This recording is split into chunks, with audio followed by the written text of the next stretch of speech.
So is she coming? Or? She said she was coming up, but you can open and start with Ruben. Well, I think I'll just do a kind of generic open. Yeah. Fairly quickly. Go to a break, and then if she's not here, we go to Ruben. If she's here, we got it.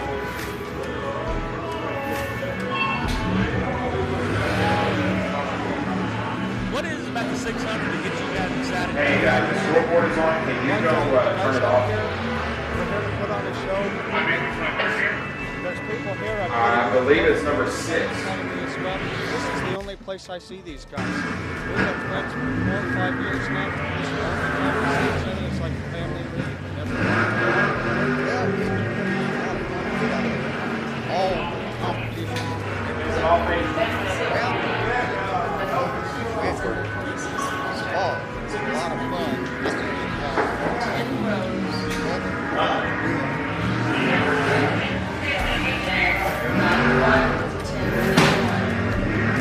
Casey's cautious. Just make sure he knows not to.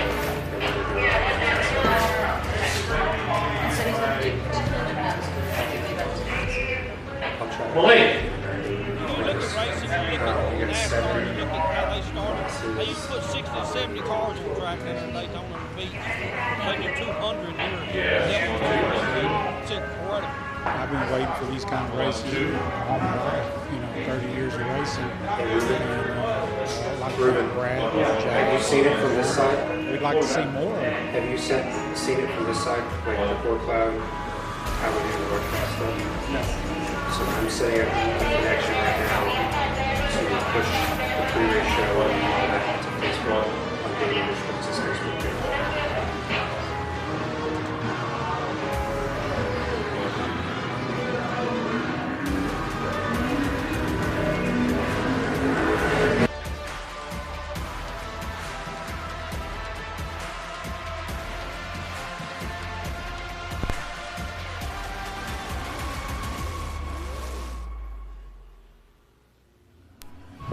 One, two, three.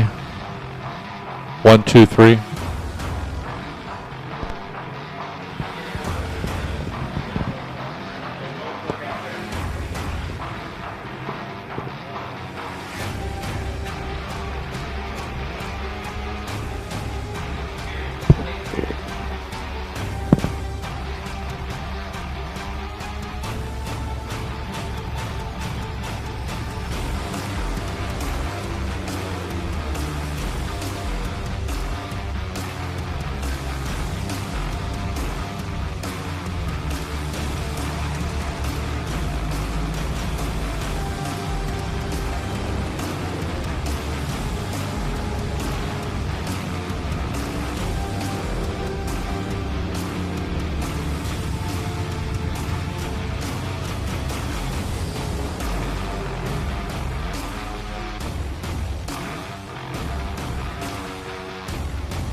that seems to be the theme. Everybody we talk to, they enjoy this event because they see people they don't always see. They see them here once a year. They have a good time, and I would assume that's a lot of the reason why you guys do this year in, year out. Yes, I've raced since '83. We're pretty much raced everything but a sprint car. Burn out on the $300 to win stuff every week. These are what we have fun with.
Hey, what's up, race fans? Milton Open here tonight at Bull Speedway. Thank you for joining us on Race on Texas and All Access. For those of you that are familiar with it, you've got the All Access for just a smidgen under $40 a month, where you have access to racetracks all over the state of Texas and outside the state of Texas as well.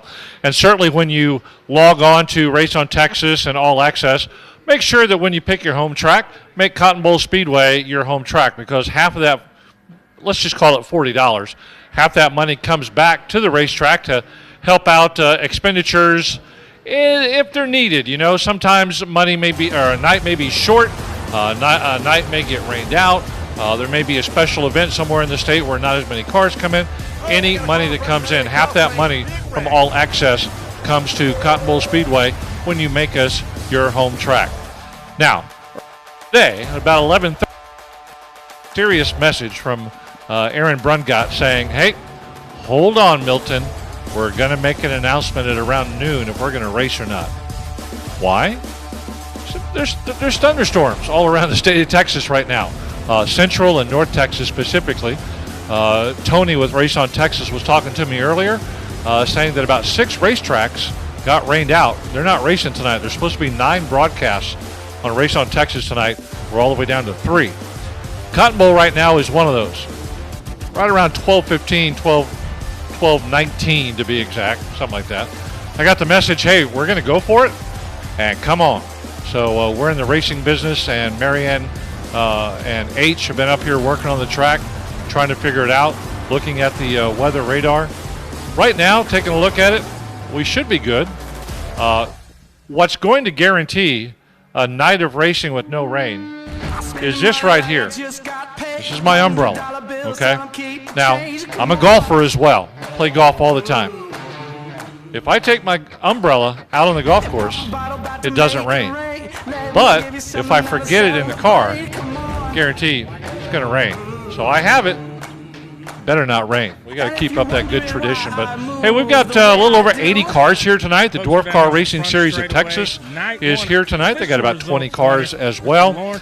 Missing a few drivers that were our winners a couple of weeks ago, but we've got some great drivers that are here tonight, looking to move up in the point standings and get that first place check. Get over there to the Crags Victory Circle, get the pictures and all the notoriety that goes with it. Track is looking good right now. There's no pack in the track this evening, but they are out there hot lapping. H and the crew keeping an eye on it, making sure there's no hard spots, soft spots. They want it as good as condition as possible. Got a little spit here last night. No rain to speak of, just a little spit. He put a whole bunch of water out there this afternoon, and it looks in great racing condition. The dwarf cars were just out there, and a couple of other classes are getting out there right now to do some hot laps only. We're also shortening the shows just a little bit tonight as well. There's going to be no intermission. There's going to be no Power Wheel races. Now, I know that disappoints a lot of the people in the crowd here at the in the grandstands because we love when the kids get out there on the Power Wheels. And it's some of the most exciting racing you'll ever see here at the racetrack. It's bigger and better than the modifieds, bigger and better than the sprint cars. Those Power Wheels are always a lot of fun. It's always good to see the smile on the kids' faces out there on the front straightaway as well. But we're giving them the night off. And then we're just going to cut the main events, I believe, down to like 15 laps. So we're just going to kind of keep this show going because the weather does say somewhere after 8 o'clock we could be in an impact zone. So we want to try to keep this thing moving and grooving as quickly as possible. So thank you for tuning into a Race on Texas. This week's pre-race show brought to you by Day Motorsports. Man, they got brakes, they got apparel, they got exhaust, they got radiators, they got engine coolant, they got barrels, they've got everything you could possibly need. Stop by and see them. They're up there in Tyler, Texas, or just go to DayMotorsports.com. They've always got some great deals. Well, we thank Day Motorsports for sponsoring today's pre-race show. We're going to take a quick break here, run some commercials, make some money. We're going to keep on moving and grooving. We'll be back in just a few moments with some other things to touch on here at Cotton Bowl Speedway. We'll be right back.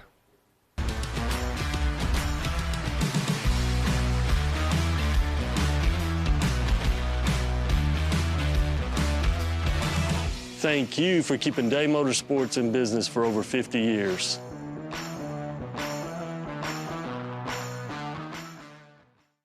Bring the family out to Devil's Bowl Speedway in Mesquite, Texas to watch 150 drivers race at the same time for $25,000. It's full of non-stop action, thrills, and spills. Adult tickets are just $15. Affordable family fun that your kids will love.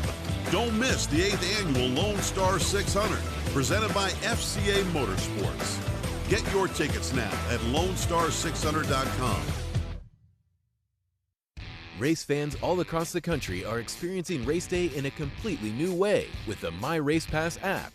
Lineups, event tickets, official results, directions, championship point standings, race day entry list, live timing, track, series, and driver news. Driver bios. Experience race day like never before. Contact your local track official to see how they can become part of Team MRP today. Download now for free in Google Play or the Apple App Store.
Hey, welcome back to Race on Texas. Welcome back to the pre-race show here at Cotton Bowl Speedway.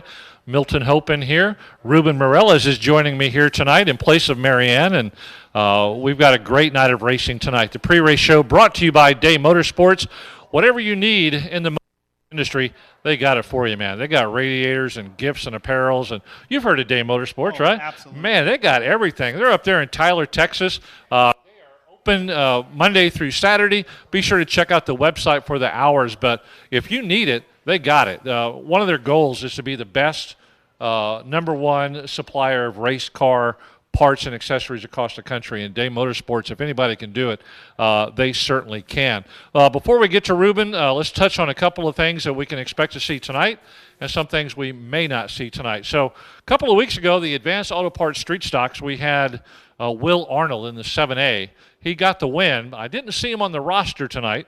We do have Darrell Rhodes, who is here tonight. He finished second, so that'll give him a chance to move on up. I didn't see A.J. Dancer on the list, so he finished third a couple of weeks ago. So we may have a new top three here tonight. Factory stocks, both Alan Torres and Jared Maupin are both not here tonight. They're racing down at the South Texas Race Ranch down in Corpus Christi.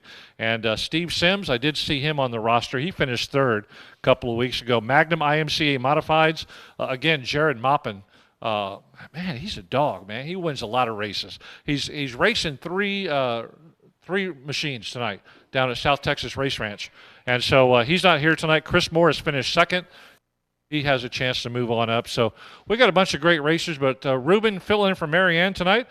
Thank you for being here, and tell us a little bit about yourself. What's your experience when it comes to racing and announcing and everything race related? Well, first of all, it's an honor to meet you. Thank you guys for having me here on the show. Got to thank Aaron from Race on Texas for having me here tonight at the Cotton Bowl Speedway. Fun fact, my 90th dirt track that I see action at. 90? And announced at. Well, Good not announced Lord. at yet, but, you know, Yeah. I'm here on the pre-race show with you. So 90th dirt track, super honored to be here. But, yeah, started announcing at the age of 12 years old down at the Southern New Mexico Speedway thanks to Royal Jones, and then did El Paso Speedway Park in El Paso, Texas, and then got on the national tour with the Dirt Car Summer Nationals in 2018. I've been doing that, and then I was with the World of Outlaws Case Late Model Series the past 2 years as a pit reporter, and I've just been all over the country, so it's been really fun, and I'm so happy to be here at the Cotton Bowl Speedway. Man, it is great to have you here sitting in. We're doing a quick, short pre-race show tonight, sponsored by Day One Motorsports, or Day Motorsports. I just got the wrap-up signal. You know how it is, man. When it comes to announcing, when it comes to pre-race shows, you think you're going to talk a lot, and then all of a sudden it's like, wrap it up, wrap it up. But it's a good thing, because that means we're going racing. So Ruben's going to be in here probably in a couple of weeks. And for me, I'm going to try to go on a golf vacation, and Ruben's getting a lay of the land here tonight, and we're going to have a good time. So crowds moved into the grandstands. Like you said, man, if they're telling us to wrap up, it's time for opening ceremony. So we're going to wrap it up right now. Day Motorsports, thank you for sponsoring our pre-race show on Race on Texas. If you need racing products, gifts, apparel, radiators, coolant, brakes, exhaust, gift items, whatever it is, man, Day Motorsports, Tyler, Texas, that's the place for you.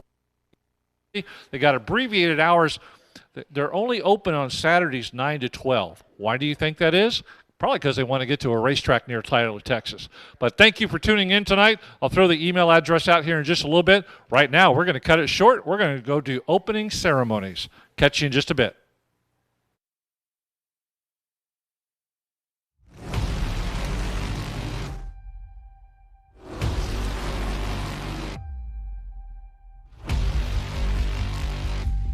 Some weather jumps into our area, but if you could go ahead and stand up.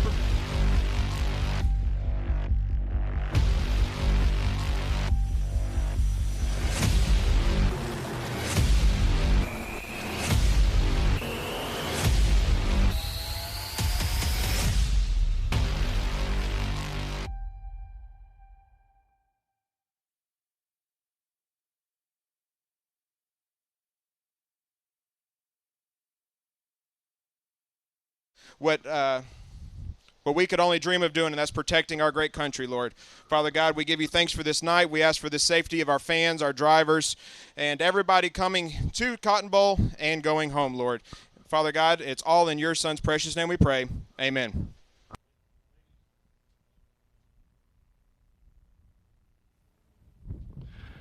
Please remain standing as we have the presentation of our national anthem this evening, once again presented by Larissa Brungott. Oh, say, can you see by the dawn's early light what so proudly we hailed at the twilight's last gleaming, whose broad stripes and bright stars through the perilous fight o'er the ramparts we watched were so gallantly streaming, and the rocket's red glare, the bombs bursting in air, gave proof through the is still there. Oh, say does that star-spangled banner yet wave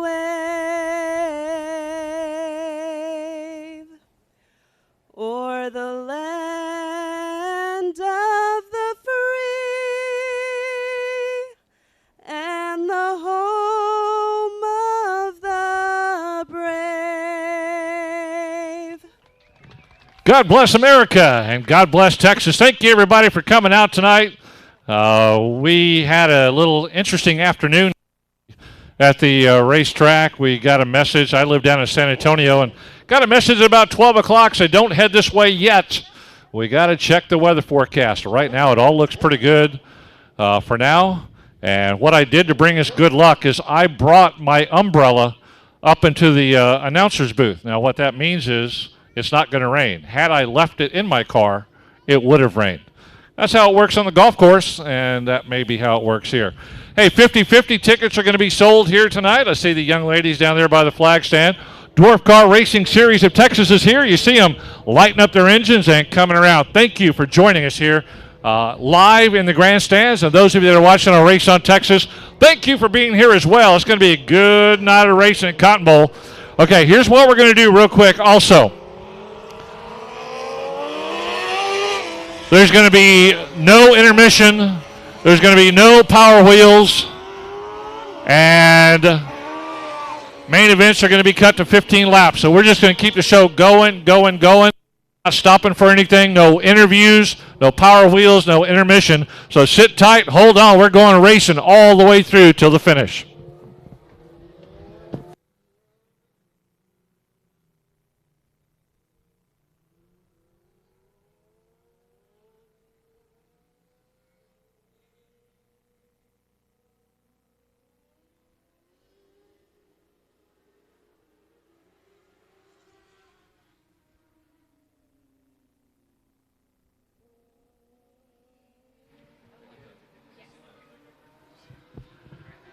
There they go, off and running down the front straightaway into turn 1 and 2. Somebody told me to do an anti-rain dance earlier today. Well, I told him if I dance, then that's going to cause a tornado. So we stayed away from the anti-rain dance today. Keep your fingers crossed. Let's have good thoughts as they take off down the back straightaway one more time. Good to have the Dwarf Car Racing Series of Texas here tonight. Always good to have these guys out here, always putting on a great show as they get into it right away.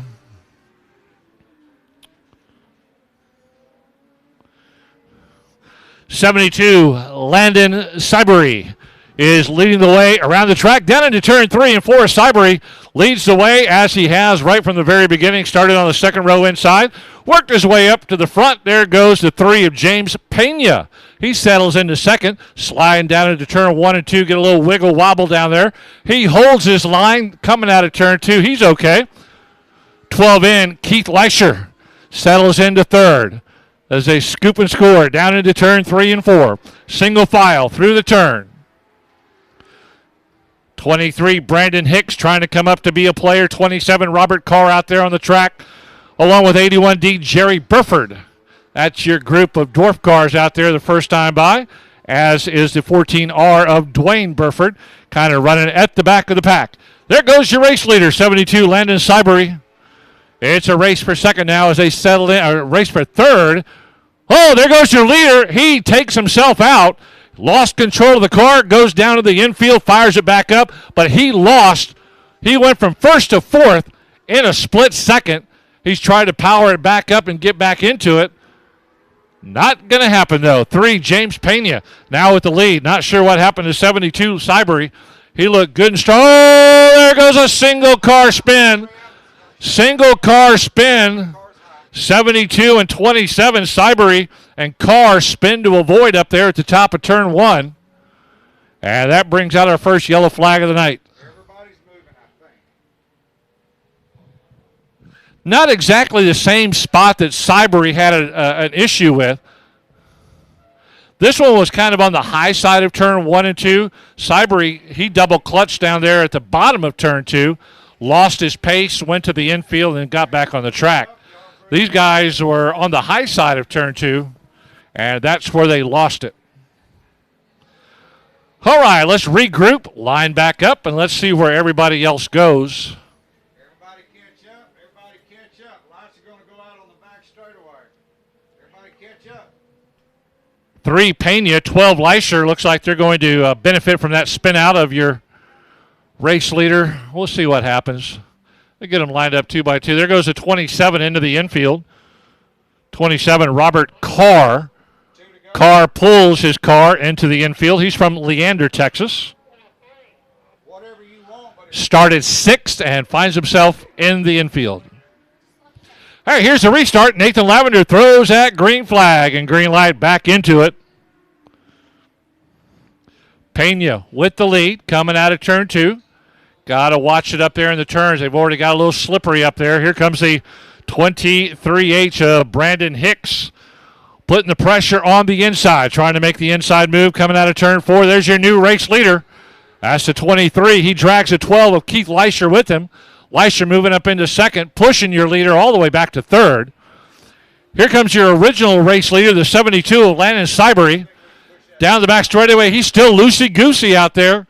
Every time he gets a good run, he gets a little bit loose. Here's a checkered flag. Checkered flag win, 23. Brandon Hicks. Thank you, drivers. Thank you, drivers. Hicks out of Hockley, Texas, inherits the lead and grabs the win.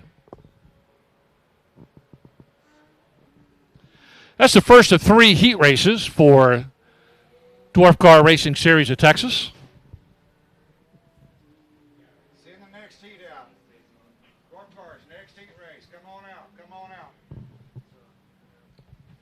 Cotton Bowl Speedway, thank you for joining us here live tonight. Thank you for joining us on Race on Texas, the All Access Pass. Everybody here tonight trying to fight their way to Craig's Victory Circle. Thanks to Craig's Jewelry for sponsoring our Winner's Circle and tonight's racing events here in May the 21st. Next time we're here is June the 4th. All of our regular race cars will be here. June the 4th, all Cotton Bowl Speedway classes, no visiting series that night. All right, let's take a look at the lineup. Heat race number 2, Dwarf Cars. 33, James Fitzgerald inside row 1. Jerry Book on the outside into 2T. 41T, Dustin Rude, your points leader, inside row 2. Outside, Thomas Mock in the 45M. Row 3, inside, Stacy Starrett in the 37. Outside row 3, Brandon Spreen in the 88. And row 4, that's Danielle Long in the 08. Inside row 4, got Skylar Yusamaki next to her on the outside of row 4 in the 8th position. Lights are out. Green flag is thrown. Off and running at heat race number 2 for the Dwarf Car Racing Series of Texas. This is their 7th race on the season, 6 previous. Tonight marks number 7. Down the back straightaway, James Fitzgerald, your pole sitter. Stay steady down the back and into turn 4. Getting pressure early, coming out of the turn, and just as soon as I say that, Dustin Rude, your points leader, goes right past him, coming out of turn 4. Oh, there's another spin in that exact same spot. 33, James Fitzgerald, taking a spin like the others have. He's out of Houston, Texas. It's the same spot. Turns it around, fires it back into gear, 88. Brandon Spreen coming up in 2nd, but a pretty good spot. Pretty good piece of earth between 1st and 2nd, and then from 2nd all the way back to 3rd. 2T, Jerry Book in that lime green 2T. A distant 3rd as they come out of turn 4. Your leader's going into turn 2.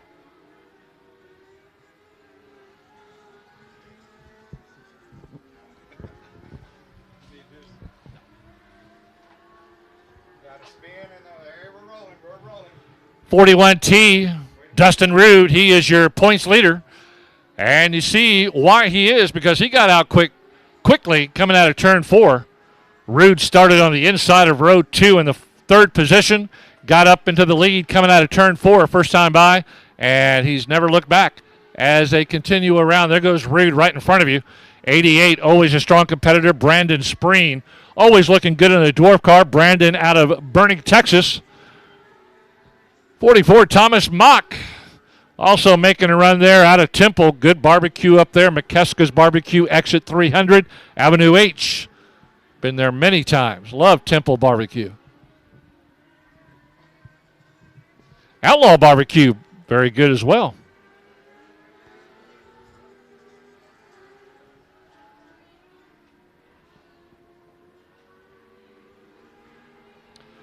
Here goes your race leader one more time, right by Nathan Lavender as he throws not the surrender flag, but one lap to go.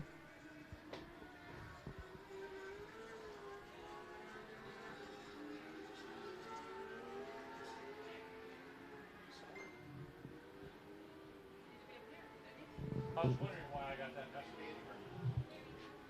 Double check the transponder.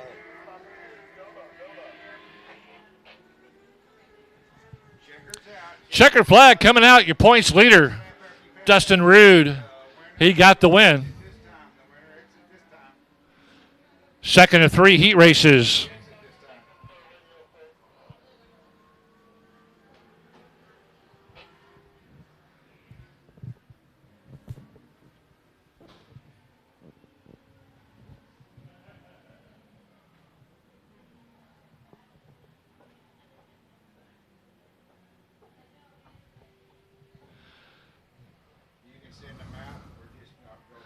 All right, third heat race for the dwarf cars getting ready to come out.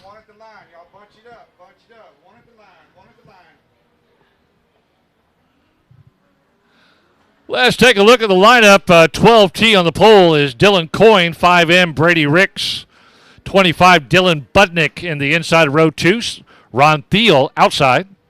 Row 3 inside, 96 Colby Urbanovsky. Outside row 3, 117T, Braden Becker. And outside of row 4, should be the only car on row 4, is the 56 of Vince Cassier.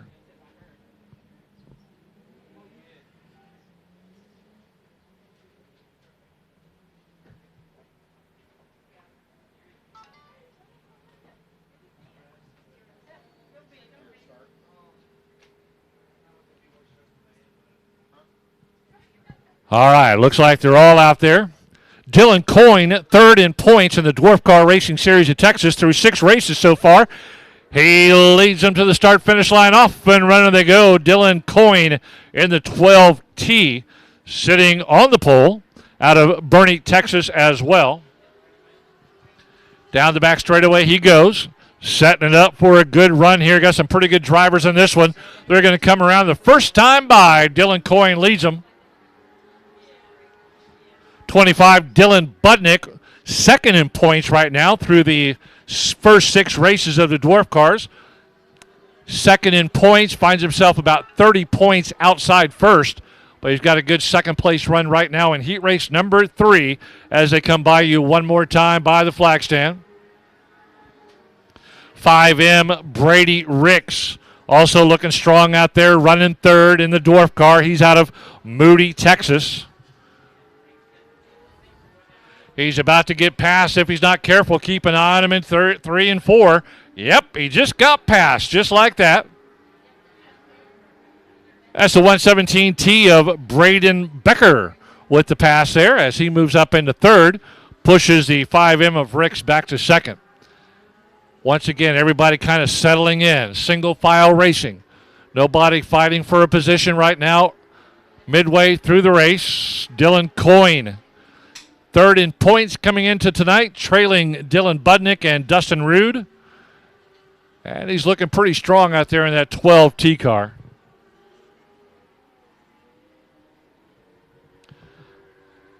A lot of good racers come out of that Bernie, Texas area.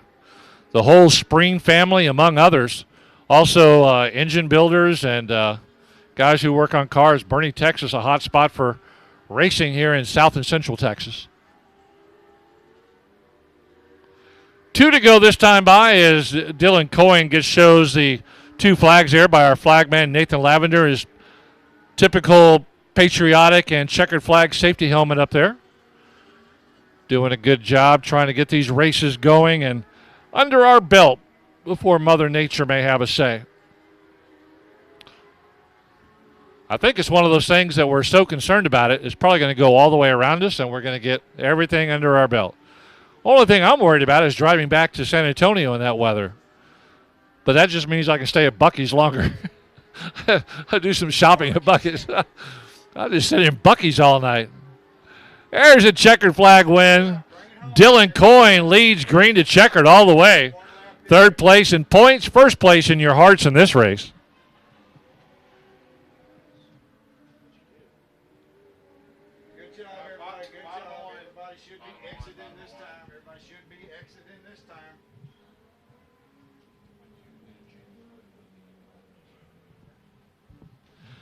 And that'll wrap that up. Hey, for those of you watching our Race on Texas, or those of you here in the grandstands tonight, it's time to find out where people are watching from. If you're watching at home, take a look there on your screen. There's my email address, racelocation@yahoo.com. We do it every race night here at Cotton Bowl Speedway. Racelocation@yahoo.com. You know the drill. If you don't, it's pretty simple. Just send me an email to that address. Tell me where you're watching from and who's watching with you. If you want to give a shout-out to somebody, put that in there as well. We'll do it. Racelocation@yahoo.com.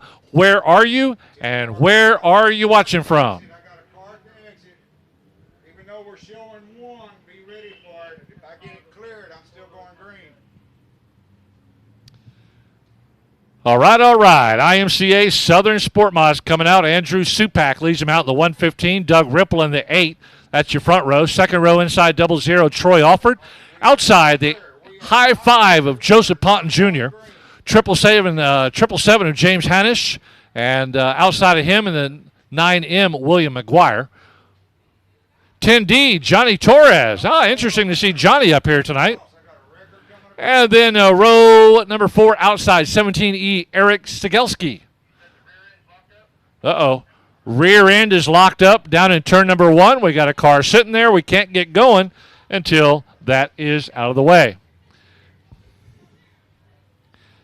Yeah, so it doesn't matter where you're watching from, whether you're in the grandstands or you're watching in El Paso or Japan. It don't matter where you're at. Send me an email, racelocation@yahoo.com, and we'll definitely see who's watching and where you're watching.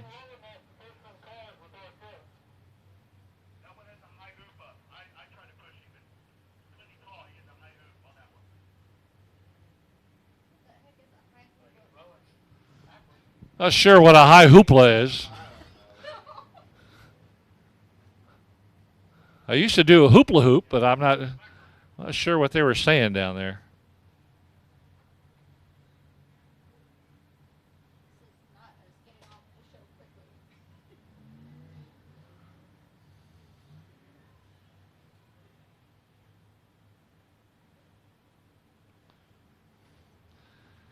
All right, making sure we got all the safety factors down there in turn 1 taken care of. Don't want no issues down there. They're picking up speed. Nope, yellow still out there on the track. No harm, no foul. Hey, if you're here in the grandstands with us tonight, be sure to stop downstairs at the souvenir stand. Pick up some great merchandise. Father's Day is coming up next month. Don't forget old Dad. Concession stand is up and running. Get yourself some great food and drink, and you enjoy nothing but racing activities tonight. Nobody go out that exit. Okay, you are taking a green this time by at the pink tire. All right, taking a green this time by. Look down at the pink tire, kind of a dirty pink tire in turn 4. That's where they're going to fire it up. Here we go. Supak and Ripple lead the front row, heading your way.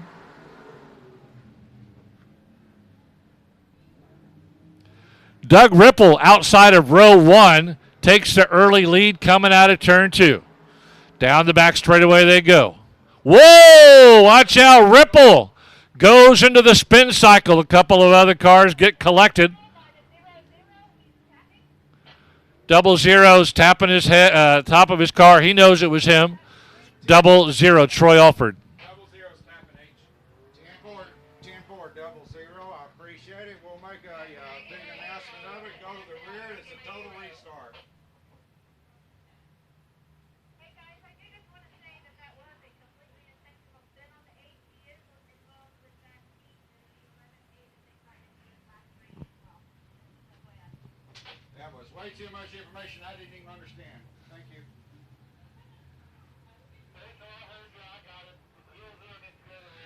All right, 00. When he was coming down the front straightaway, you might have seen him tapping the top of his car. That's just basically telling the officials that I know I was at fault. I'll go back. Where is 00? Right there, going towards the back, letting everybody go past him. We are taking a green this time by. Thank you, 00. Thank you, 00. Thank you. All right, let's try it again. 115, Andrew Super back. Him up two. Lights are out in turn 4 and turn 1. Picking up speed at the pink tire. There's a green flag, green light. Ripple wastes little time as Andrew Supak looks like he's just sitting in mud right now. Everybody goes by Andrew Supak. He goes on the low side of turn 1 and 2. Next thing you know, all the cars have gone past him. Not sure what's up with the 115 Supak car. Here comes your race leader.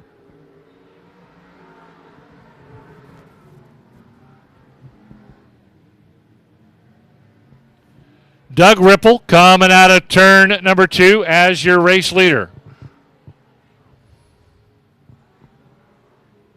Got the high five of Joseph Potton lined up behind him, trying to move up into a spot there, as is the 777 of James Hanish.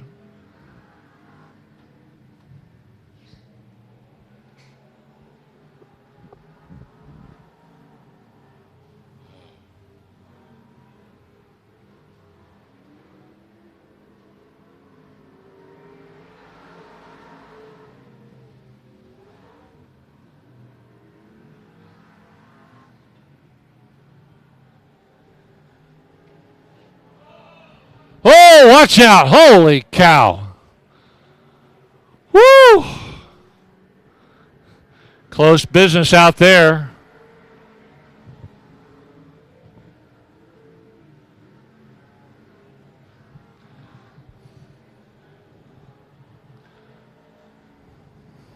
High five, Joseph Potton leading him around turn 4 one more time. Down the front straightaway comes James Hanish giving him a chase in the 777. Along with the 10D of Johnny Torres. Good to see Johnny up here tonight. Brother Allen down at South Texas Race Ranch in Corpus Christi as the 17 goes off. 17E, Eric Sigelski heads into the infield there as the Ponton, Hanish, and Torres car go 1, 2, 3 right by Nathan Lavender with 2 laps to go that time by. White flag's going to get held up. Ponton running a great race. Here comes Torres on the inside. Torres trying to get on the inside of Hanish. Torres in the 10D coming out of turn 4, putting the pressure on Hanish, and he gets by him. Slides up into second place. Running out of time, though. No time to catch up to Joseph Ponton in the high five. Down the back straightaway, about an 8-9 car length lead. Torres did a great job, though, to cleanly get by Hanish in the 777. There's your checkered flag. There's your winner, the high five, Joseph Ponton. Johnny Torres second, James Hanish third. Great job, drivers. Checkers out, checkers out. Top 4 to tick, top 4 to tick.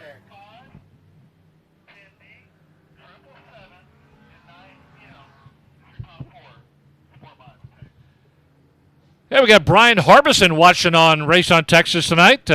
Watching to see how slow Johnny Torres is going to be. Well, Brian, I don't know, man. He looked pretty slick right there as he made a move to second and grabbed that win. Second place there. Brian, are you up in, did I read that right? You're in North Dakota? Holy cow. Williston, North Dakota. Send us some of that cold weather, Brian. We could use it.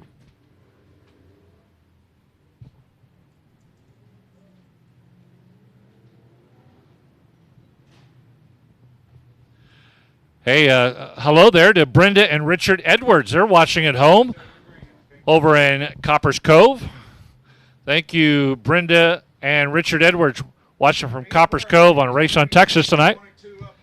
Hey, front row, Ray Glaze in the 35, Todd Roberts McAvoy right next to him in the 75. Picking up speed, coming out of turn 4. Green flag, green light, off and running. Pulling 23, Joel Garcia, second row with Robert Stewart in the 32. Third row, Heath Stewart in the H14, 73, Jim Teague. And back on the last row by himself, the 11A of Mike Alford. And 75, Todd Roberts McAvoy knows this track very, very well. Wastes little time, jumps out front, grabs the lead, and pulls Robert Stewart with them. Stewart in the white and pink and black 32 coming around, trying to get that outside run, or inside run, actually. Inside run by the 32 of Robert Stewart. Stewart's going to poke his nose in there a little bit, get a little feel for it, see if he's got the power. Does he have the room? This time, not so much. Robert Stewart backs off just a little bit. Stays out of harm's way. 23, Joel Garcia has worked his way up to third as he's watching that battle. Here comes Robert Stewart now. Robert Stewart on the inside. Stewart trying to find the power, trying to find some grip. Cannot get past Roberts McAvoy. Stewart hugs that low line. Both of them get a little loose up in turn 2. Turn 1, we got 3 cars coming together for a tea party. That brings out a yellow flag. H, have you noticed it's the same spot so far all night? Why are they getting so high up there? Every time the cars have gotten high up there, that's happened. If you stay low, it ain't happening. Just saying. Still got a car stopped, 23 to the rear. Yeah, 14 was trying to avoid and got caught. Yeah, there's 2 of them that slid up there and touched, but I mean, it was avoiding.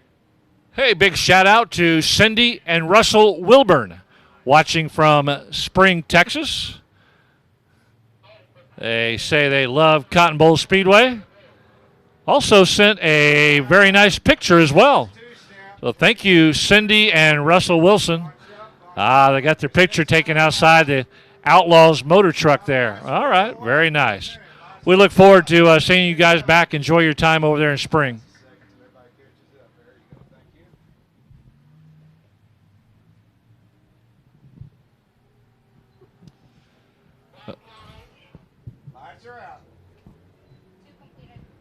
Lights are out, 2 complete, 6 to go as Robert Stewart was able to grab that lead away from Todd Roberts McAvoy. Got that inside move right before that yellow flag came out about a lap ago. And now Robert Stewart finds his way motoring down the back straightaway into 3 and 4. Todd Roberts McAvoy backed way off in second. Good gracious, he was strong right at the very beginning, and now he's really trailing Robert Stewart. Heath Stewart in the H14 trying to move up next to McAvoy, gets behind him. Watch the 23, a little trouble there coming out of turn 1. Got loose, went through the infield. He's okay, but man, this guy Robert Stewart looking pretty good out there. Todd Roberts McAvoy, Heath Stewart running second and third. Better watch out, Heath. Don't go up there. Man. Oh, there's another one. Same identical spot. Same spot. He's okay. Fires it back up. Gets going. Yeah, they're looking pretty good, man. Heath Stewart's doing a great job tonight. Up in the top 3. Robert Stewart right now doing even a better job. He is in the lead, and he's going to catch that checker flag as he goes by Nathan Lavender. Nice run, Robert Stewart. Putting on the show. Todd Roberts McAvoy in second. Heath Stewart third in the H14.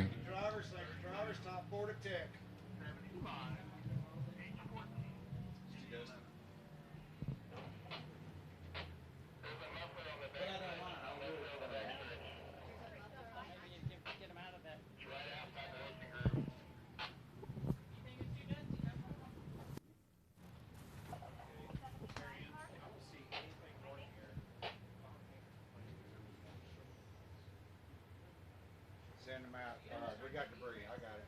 Joe, you think we could roll the top of 1 and 2 and it would help? Should be the iStocks, the Browning IMCA stock cars coming out next.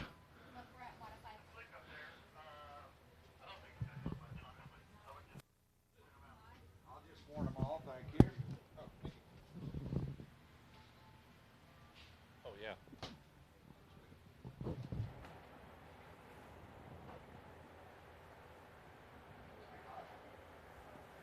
There you go, modified.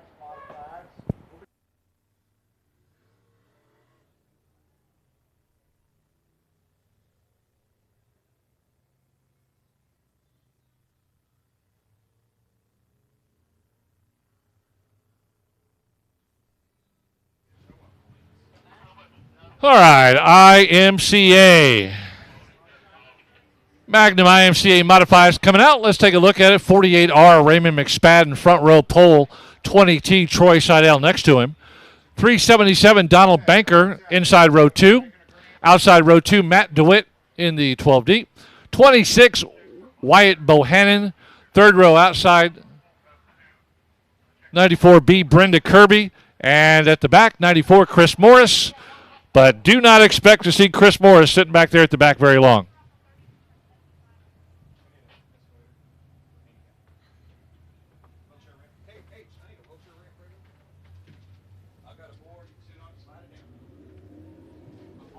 Off and running. Here we go. Green flag, green light.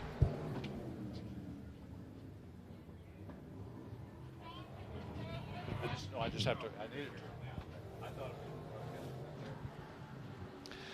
Down they go. Raymond McSpadden off and running.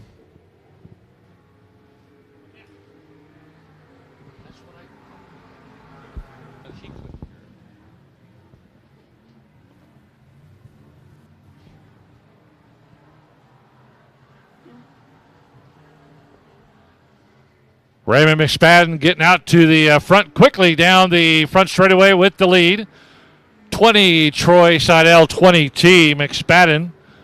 Hailing out of Buda, Texas to down I-35 about an hour. Troy Seidel in the 20T out of Magnolia. Whoa, watch out. McSpadden nearly got sideways coming out of turn 4. Seidel trailing right behind him. Here comes the 12D, Matt DeWitt settling into third. Nobody really making any advances. Chris Morris started in the back in that 94.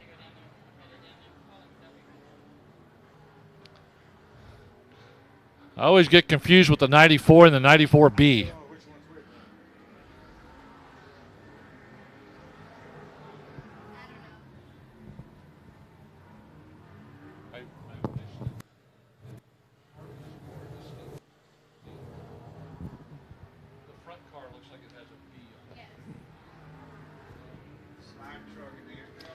Oh, watch out. We got the two 94s right there together.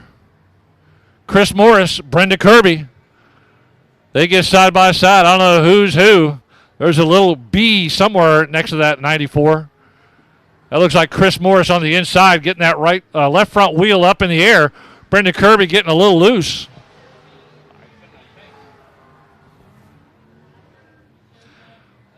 Well, it doesn't matter. Raymond McSpadden, he's just blowing the doors off of everybody. As Troy Seidel content in second right now as Matt DeWitt settles in third as that white flag goes up one more time. 1 lap to go.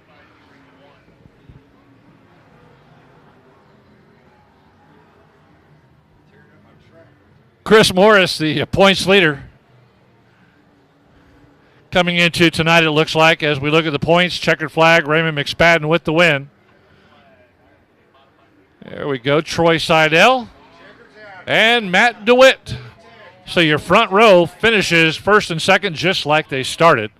Coming into tonight, Chris Morris looks like he has a slight lead in the Magnum IMCA Modifieds.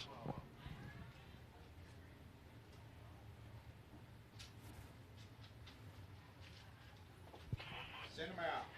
I-Stocks, come on out, come on out. We'll be showing one at the line, come on out. Okay, drivers. 1 and 2. All right. Heat race number 1. It's the only heat race for the Browning IMCA stock cars. 313, Austin Smith on the front row. Next to him, 4K, Ken Plonsky. 69B, Jeffrey Borho. Outside row 2, 94A, Allison Morris.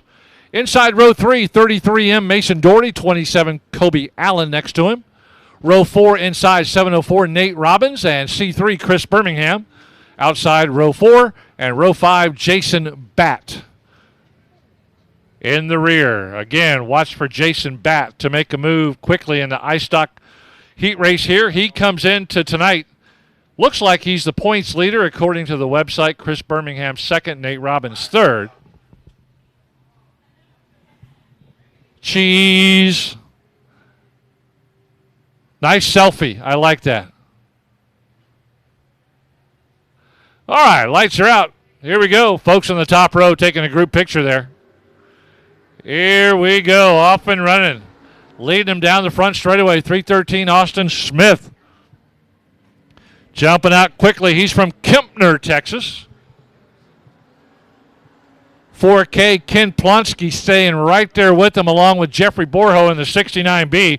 Borho's going to come to the inside. Waggles the front of that car. That cost him a little bit. He has to back off into third. 94A Allison Morris. Morris gets loose and collects the cars behind her. She got loose all by herself, it looked like, down the front straightaway. Going into turn one, she started in the middle of the track. She slid up towards the top of the track, the exit. And then next thing you know, she's collecting cars right behind her. Oh, Allison. Not sure if there was any contact that initiated it, but she was spinning before that. Can you take it back a little further?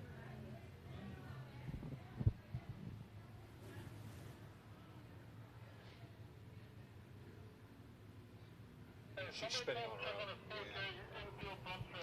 So those of you watching our Race on Texas had the opportunity to see the replay.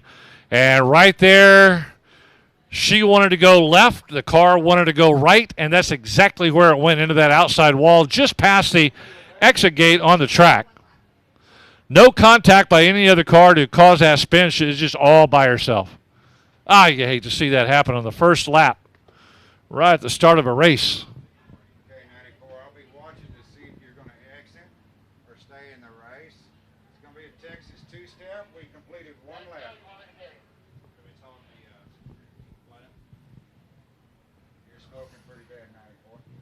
Looks like the 4K of Ken Plonsky is off the track.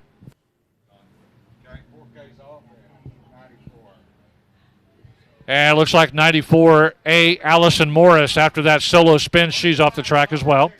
Going to show them a rolled up green flag. We're going racing next time by the 313 of Austin Smith from Kempner, Texas.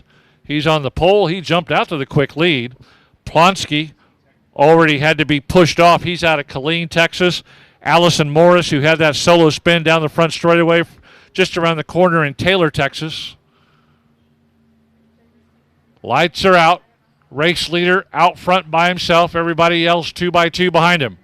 Austin Smith picks up the speed, brings him down the front straightaway. He's going to try to hold on to that lead. Keep an eye on the 69B of Jeffrey Borho. Borho's had some good runs here early in the year, but he gets shuffled back to third fairly quickly coming out of turn two. Smith is going to have to be careful as he's got a car sneaking up behind him, trying to find that extra power. That's the 704 of Nate Robbins. Robbins third in points coming into tonight. He's got a great car. 2 cars on the bottom of turn 2. 27 went nose first into the tire. The other one's just sitting there. Yellow comes out. The 27 of Kobe Allen may have checked up just a little bit and impacted that tire. It's the other one that the white pickup truck, the safety truck, has gone to that caused the initial situation. And I was just saying good words about him, too. Jeffrey Borho. I was talking about how good he is. I was talking about how he's going to move up. And what did he do? He moved back instead. That's not good.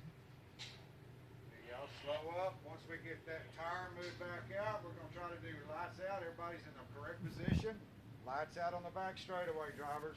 Did we complete one more? All right, everybody's in the right spot.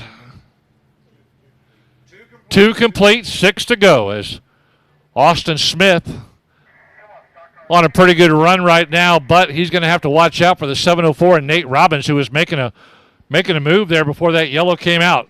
Here comes Smith picking up speed. He sets the pace coming out of turn 4 down the front. Robbins now going to be in a battle with 33M Mason Doherty. Doherty goes to the inside. Watch out, though. Haven't said his name yet, but I'm about to say it. Number 9, Jason Batt, now starting to make a move as he goes by Doherty. Looks like he's going to grab third for just a moment, maybe door-to-door action as they come out of 4. And Jason Batt, he follows that train of cars coming out of turn 1 and 2. Whoa, there's that same spot. I mean, I've said it several times tonight, and it happens again. Nate Robbins, 704. We got some gremlins up there in turn 2. Everybody's still rolling. Chris Birmingham got a bad hit there. He got caught up in that, and he's suffering right now. Coming out of turn 4, he may have been heavily impacted by that hit. Meanwhile, Jason Batt, who started in the rear, has now worked his way up to the lead. Look at the damage on the C3 Birmingham car.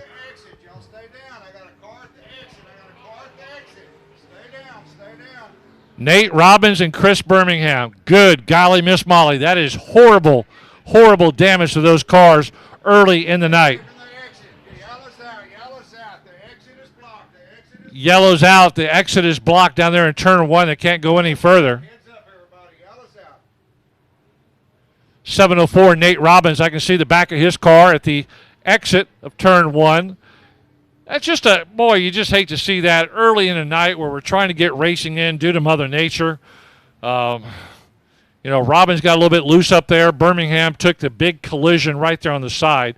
You saw the damage to his car as he came down the front straightaway. And, oh, man, you just hate to see that so early in the race, so early in the year. But, hey, Jason Batt looked like he came in as your points leader tonight, and he worked his way from the rear all the way up to the front. See what they're going to do with the 313. Austin Smith leaves the track, so he's done. This is a race of attrition. Who's going to be left in this race? No, Jason Batt and Mason Doherty are out there. Jeffrey Borho in the 69B. And the 27 of Kobe Allen. Started with 9 cars in this race. We're matriculating our way down to 4.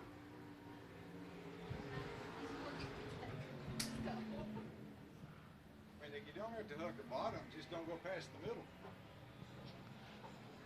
Once they get above that middle groove, yeah. That's what I've been telling them. Jason Batt doing a great job. Worked his way from the back to the front. Borho has an issue up there in turn 4. A solid 4th right now for Borho of the 4 remaining cars. Mason Doherty normally running pretty good out here. He's still a strong car out there in the 33M, but he's running a distant 2nd. 27 Kobe Allen. Yep, there goes Borho. Borho's. So these cars on the track guaranteed a top 3 finish.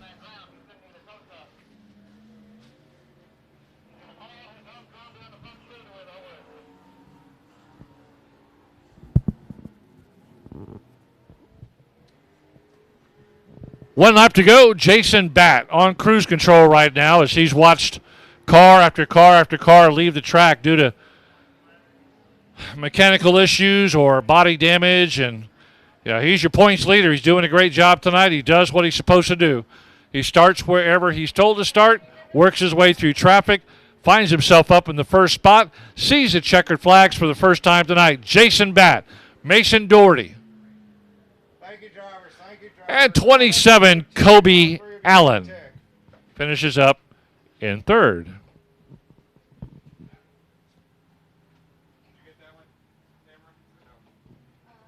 Send the next group out. Still hot stocks, right? No. Next group, come on out, come on out. Now listen to me, 1 and 2. If you go past the middle, you are going to go in the wall. 1 and 2 is slick. Still 2 grooves at the bottom, but up high, 1 and 2 is slick. Showing 1 at the line, drivers. Showing 1 at the line. Y'all bunch it up. All right, so race director H.E. Nauman letting the drivers know every time they come out of the track, do not go high up there between turn 1 and 2. You're taking a risk if you do, as multiple cars have spun out up there tonight for whatever the reason may be. And he's talking to them in their receivers inside their helmets, letting them know, hey, if you go above the middle groove up between 1 and 2, if you go up by that wall, you're taking a chance of spinning out, and we've seen that happen tonight. All right, Advanced Auto Parts Street Stocks. Heat race number 1, 05 on the pole, Daniel Gaudette. 09, Gerald Johnson next to him. Second row inside, the 1 of Dale Caswell. 3D, Darrell Rhodes next to him. Inside row 3, Jim Swanson in the 32. Daryl Cox in the 2D outside row 3. Off and running. Here we go. Green flag, green light. Daryl Rhodes had a great run a couple of weeks ago at our last show here. Comes into tonight third in points. And right now leads him down the front straightaway. Got a lead over the 05 of Daniel Gaudette and the 1 of Dale Caswell. Daryl Rhodes from Dicetta, Texas. Got no clue where that is. Dicetta, Texas. Daniel Gaudette from Cedar Creek running up there in second place right now. Daryl Rhodes also looking pretty good.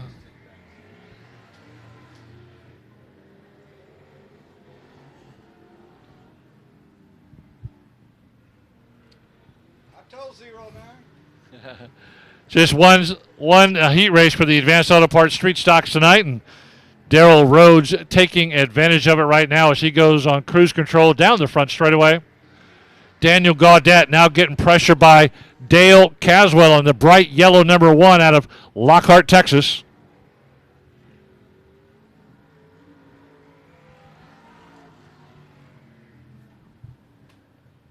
Caswell has snuck up behind the 05 of Daniel Gaudette.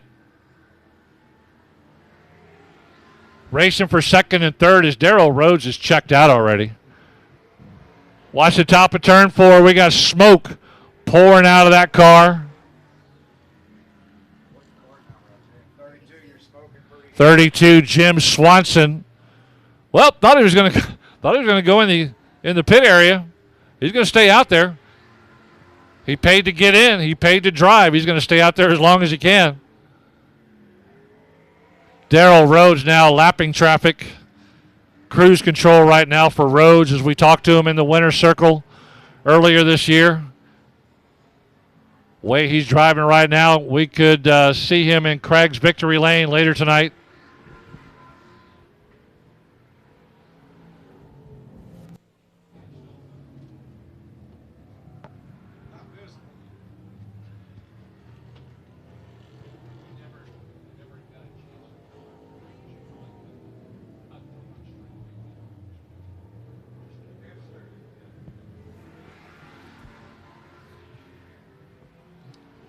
Checker flags going up in the air, man. That was an easy drive. He could have done it backwards. Daryl Rhodes in the 3D. That 32 Swanson, man, he is killing all the bugs in Central Texas with that smoke. Heads up, everybody. Checkers out. Checkers out. There you go. Everybody, now you can take the exit. All righty, dighty. That's good.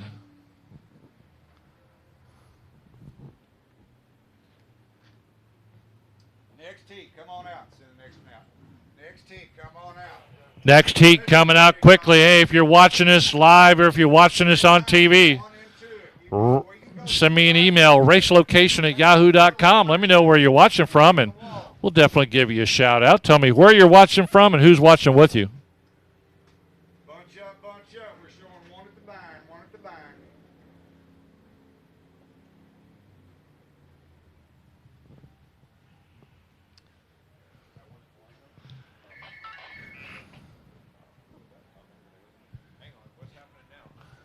Uh-oh. Where are they going? We got the exit to turn 1. See if we can get the camera on it. Yeah, I see fire crew running. I see smoke coming out of a car and driver trying to crawl out of that car. Must have been the squirrel that didn't talk.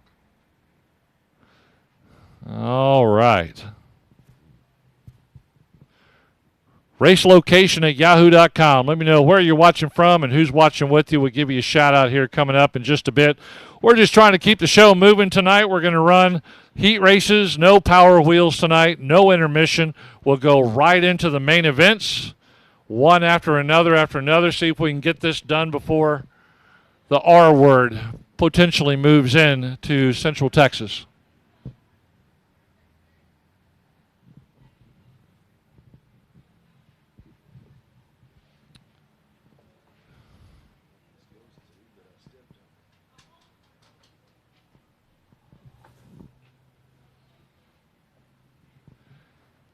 Be sure to head downstairs, catch yourself some food. Be sure to walk around the entire grounds here at Cotton Bowl Speedway. Check out everything that's available to you underneath the grandstands and stop by, get yourself T-shirts and hats. Pick up some Frito pie and other food and drink at the concession stand. Can't go wrong. Hustle back to your seat and get ready to enjoy more heat race events. We got the Advanced Auto Parts Street Stocks already done. Coming up next, the Factory Stocks. Got 2 heat races for them.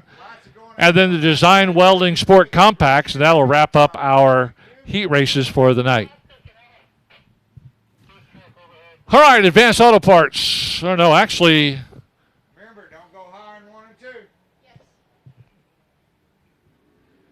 Here we go. Chase Ellison leads him around in the 39. Joe Garcia next to him. Robert Danielson in the 87. Dwayne Toyin in the 48. And Garrick Franks in the 5G. Heat race number 2 of the Advanced Auto Parts Street Stocks. Down they go. Down the back straightaway. Who's it going to be the first time by?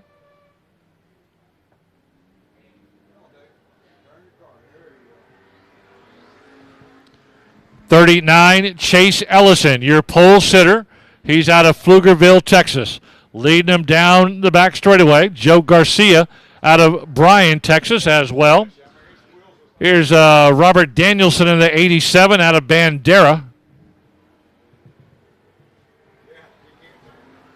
Danielson now moving up into second. Going to pressure the backside of 39, Chase Ellison. Ellison leading right from the very beginning, starting up on the pole. Danielson started right behind him, second row inside. Stays right there with him. 5G Garrick Franks, the third car in that mix, and a distant fourth, Joe Garcia in the black number 2. So we started 5, we got 4. Robert Danielson on the inside of row 2 grabs the lead as he pushes by Chase Ellison. Danielson took the low side on turn 2, went by Ellison, grabs the lead, and leaving him in his dust right now. Garrick Frank settling into third, trying to take that low route, trying to chase Ellison down. Get it? Chase Ellison down. Here he comes one more time. Franks on the inside, Ellison on the outside. Franks throws the backside of that blue 5 out. Can't make up any ground, though. Ellison stays ahead of him in second. Robert Danielson checking out from Bandera, Texas. Doing a good job when he comes up here. Doing a great job right now as he's chasing down that checkered flag with 2 laps to go, that time by the flag stand.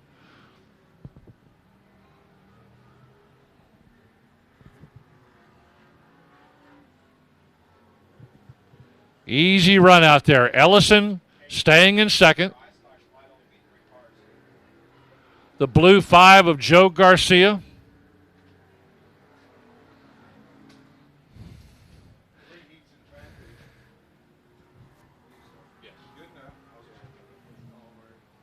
Easy run. It's Robert Danielson with the win. Checker flag from Bandera, Texas. Robert Danielson with the win.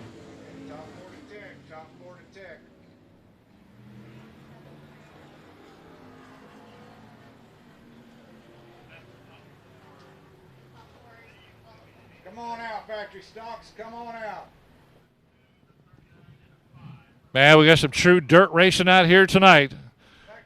Dirt flying all over the track into the infield.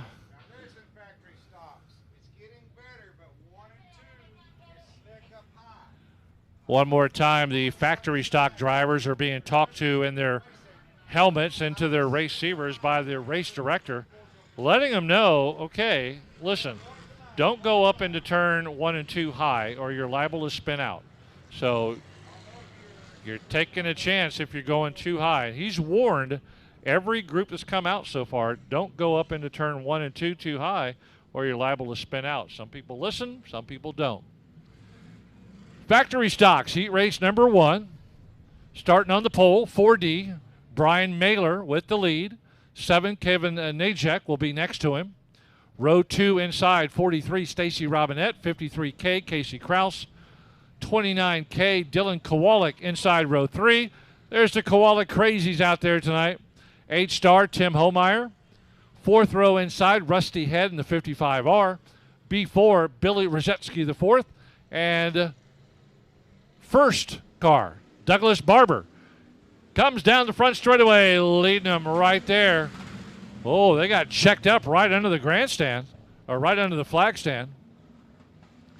Somebody was trying to make a move. That looks like the 53 of Casey Kraus tried to make an early move under the flag stand.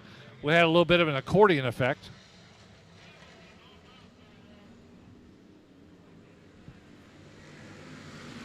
.4D, Brian Mailer leads them down the front straightaway into turn 1 and 2. Watch out, here comes Rusty Head. Oh man, if you let Rusty Head pass you in this factory stock race, it could be over. Rusty Head out of Buda, Texas. Brian Mailer out of Round Rock, Texas. Down from the same neck of the woods, but Rusty Head showing why he's one of the top drivers here at Cotton Bowl Speedway. But watch out, here comes your defending track champion and first in points, Tim Homeyer, in that familiar purple 8-star. These could be some good battles this year between Rusty Head and Tim Homeyer. Both of them have powerful factory stocks. Look at Homeyer get right on the back bumper of Rusty Head. Head goes into the middle groove. Any higher than that, and you're taking a chance. Tim Homeyer pokes that nose to the inside. Nothing there. Settles back right behind your race leader, Rusty Head. Homeyer, a veteran driver here at the track. He knows all the ins and outs of it. He knows where to make a move and where not to. He knows when to back off and when to accelerate. Right now, he's just biding his time. Rusty Head cutting the air in front of him.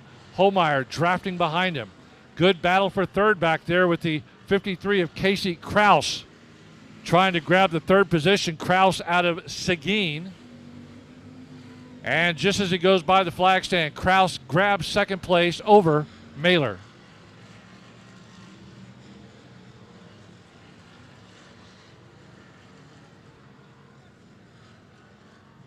Two laps to go this time by. Rusty Head giving up no ground in this factory stock heat race number 1. Tim Homeyer running out of time. Goes up into the middle just a little bit, looking for some traction and some power. Nothing doing that time. Settles in behind him. Homeyer takes the outside now. Homeyer going to the outside of turn 4. Watch it now. He crosses back over. Oh, just when he thought he was on the outside, he goes inside and the yellow comes out. Oh, no. Man, that was a nice crossover move by Tim Homeyer. He faked Rusty Head to the outside. Head stayed up just a little bit, and Homeyer crossed over on him down the front straightaway. Nearly grabbed that lead, but the yellow came out and put everybody back where they go.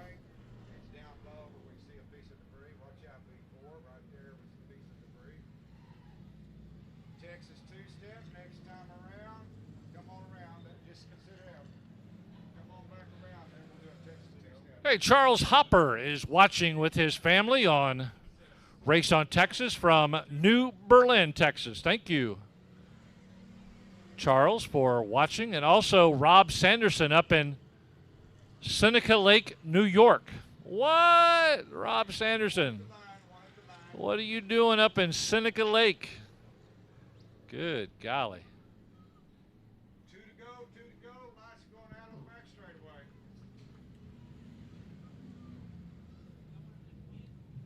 Lights are going to go out on the back straightaway. Be 2 laps to go, this time by the flag stand.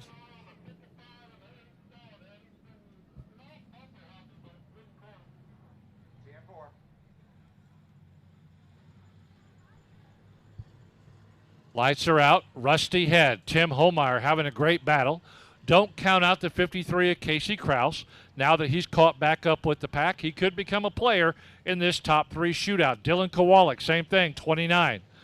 Watch him out of turn 4. Here they come, picking up speed. 2 laps to go.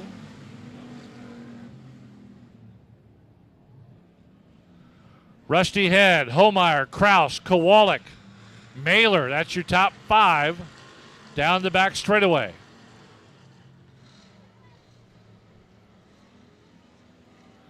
One lap to go this time by. There we go. Tim Homeyer Man, he came out of turn 4 like a cat on fire, grabbed the lead. Now Rusty Head trying to fight back coming out of turn 2. Holmeyer's going to have none of it. He waited to the last time out of turn 4 before the checkered flag. Here he comes, Tim Holmeyer. Rusty Head finishing 1-2. Casey Kraus second. Dylan Kowalik fourth. Holmeyer with the win. Rusty Head second. Casey Kraus third. Dylan Kowalik fourth. And Brian Mailer in fifth.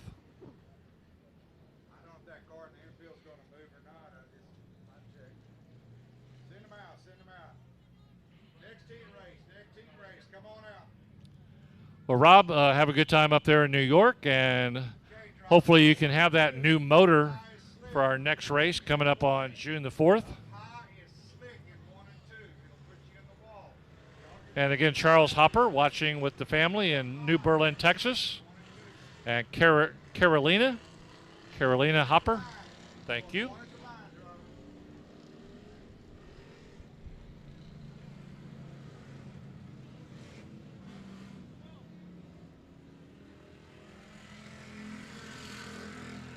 Heat race number 2, 726, Eric Robbins, 59, Jason Altman. T14, Taylor Stewart, 58, Steve Sims. 12, Adam Hall, 28R, Rowdy Chenard. 10D, Don Painter, 74J, Jesse Davis. That's how they line up. 8 cars out there. Here we go. Green flag, green light, coming out of turn 4. Whoa, watch out. Taylor Stewart going for an early ride, backing up down the front straightaway into turn 1.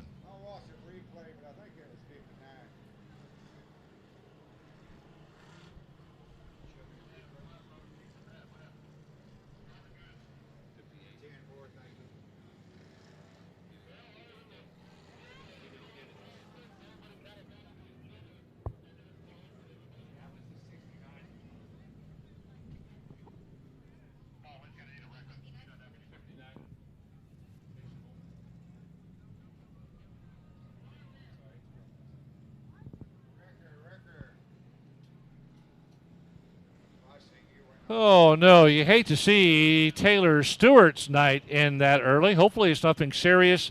Get her back to the pit area. Get her back here on the track. Oh, keep going. There you go. Go low, drivers. Go low. The car's trying to exit.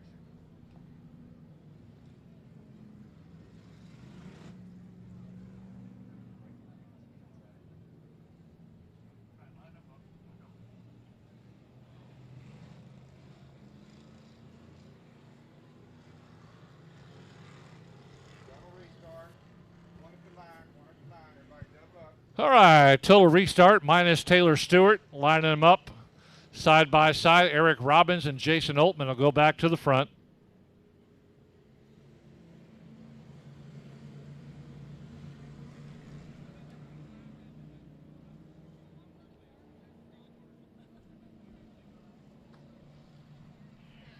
All right, let's get them set back up.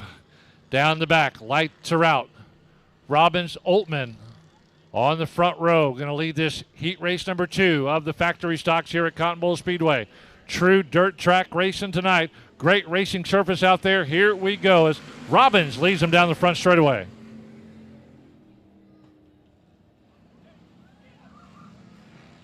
Whoa, beating and banging out there like they're at the fairgrounds in those bumper cars.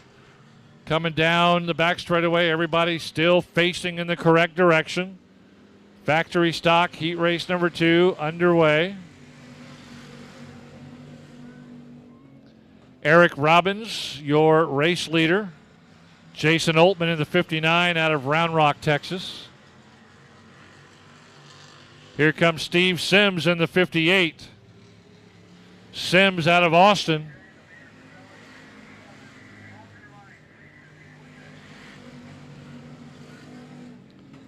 Adam Hall out of Round Rock.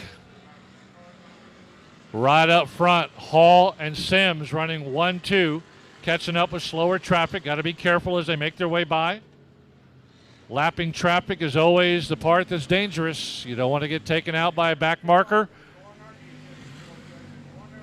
Whoa, watch out. We're even talking to him in his helmet, letting him know the drivers are coming to the low side. He came down on top of him, but everything's okay. Front two cars made it by safely. Adam Hall having a great run out there. Steve Sims trying to stay with him.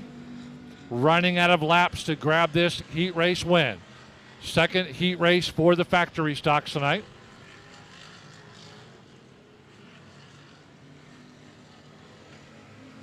Design Welding Sport Compacts are on deck.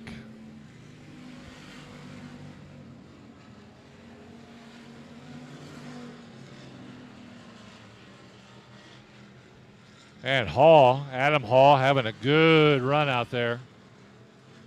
Sims got nothing for him in this heat race. Just going to settle in for a solid second place finish. 10D Don Painter, I believe, is your third place car. Watch out, 74J gets loose, nearly takes out the 10D, nearly takes out our official up there in turn 3.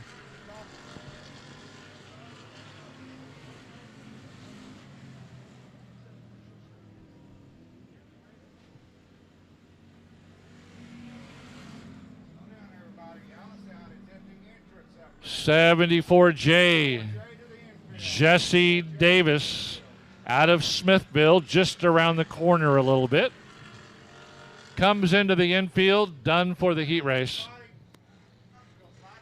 Race director telling everybody to slow down so we can get a good lineup, so we can get them restarted down the back straightaway.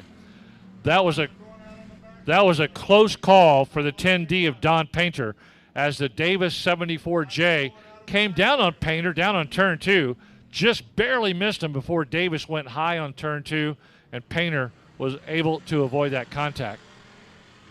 Adam Hall picking up the speed at the drop of the green flag. Here we go. Nathan Lavender showing him green flag. Getting back to it. Steve Sims. Don Painter trying to take advantage of the yellow flag. Everybody's trying to take advantage of that yellow flag. 28, Rowdy Chenard moving up into a better spot now. Chenard up to third with 1 lap to go. Chenard took advantage of that yellow flag, able to get by the 10D of Don Painter, shuffling Painter back to 4th.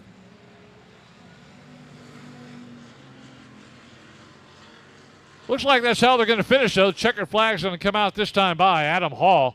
Going to come across with the win. Steve Sims in a solid second. Rowdy Chenard third. Don Painter 4th. And the 726 of Eric Robbins 5th.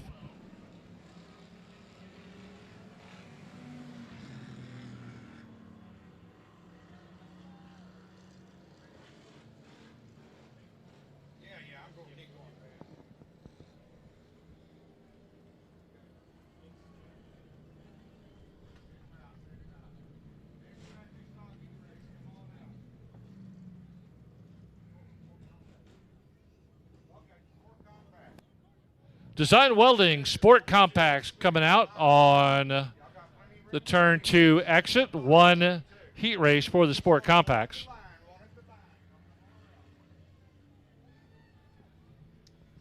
$33K, Caleb Pouncey on the pole. 12.5, John DeWitt next to her. 53, Preston Hesselmeyer. 03, Julie Crabb. Outside, row 2. Row 3 inside, Dash Dashno in the 13. 42, Bo Bollinger outside in the 42.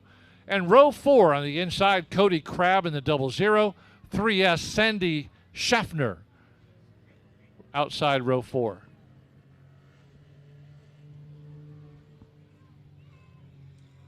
Lights are out. 1 heat race for the Design Welding Sport Compacts.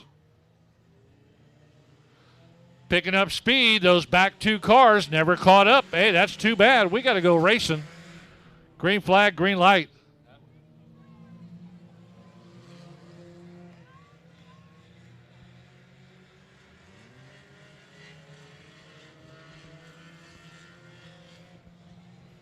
33 just kind of poking their way down the track.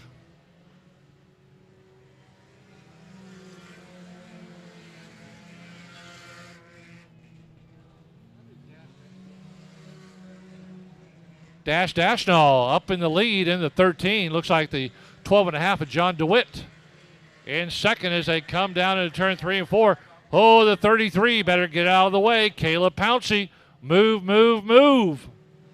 You stay low, they'll go high. 53, Preston Hesselmeyer running up into the third spot. Good job by the 33K of Pouncey to get out of the way. Dash Dashnall, your race leader out of Brookshire, Texas, running a good race. Here comes the 12.5 of John DeWitt out of Spring.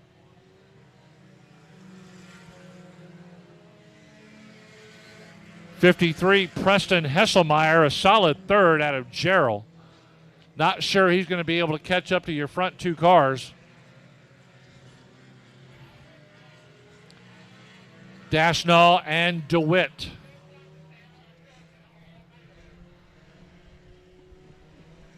Side by side, window to window. They could almost reach out the side window and touch each other.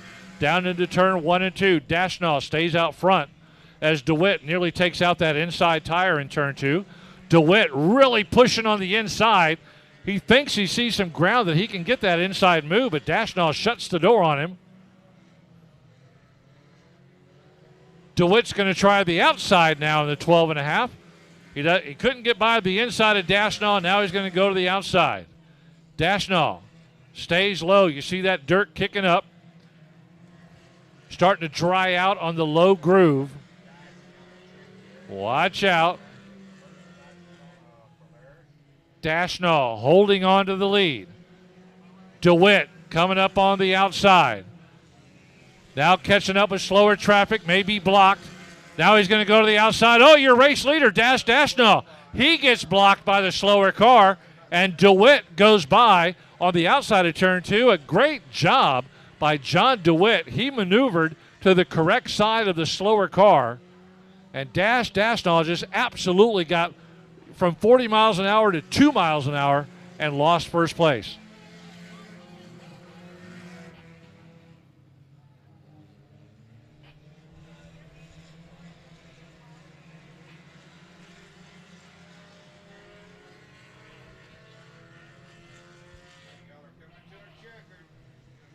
Checkered flag down the front straightaway. DeWitt with the win after that great move down in turn 1 and 2. Dash Dashnall has got to be pounding that steering wheel as he led all the way around, and then he got caught behind slower traffic. DeWitt went to the outside. Great move.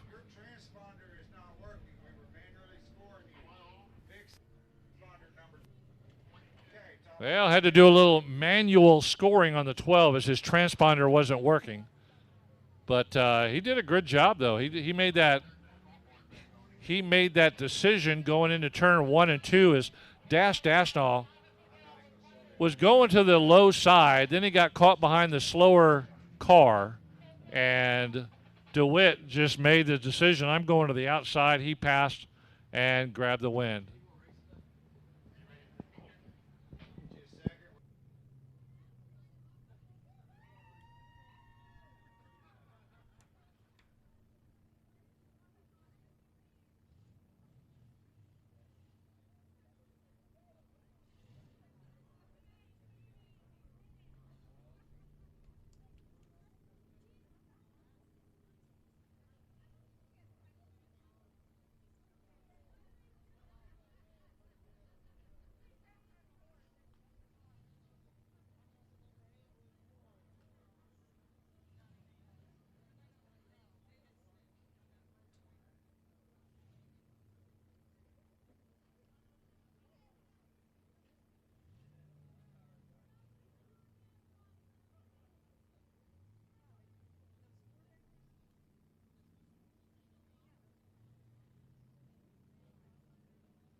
All right, here we go. Just like that, boom, no intermission. We're going right into main event racing.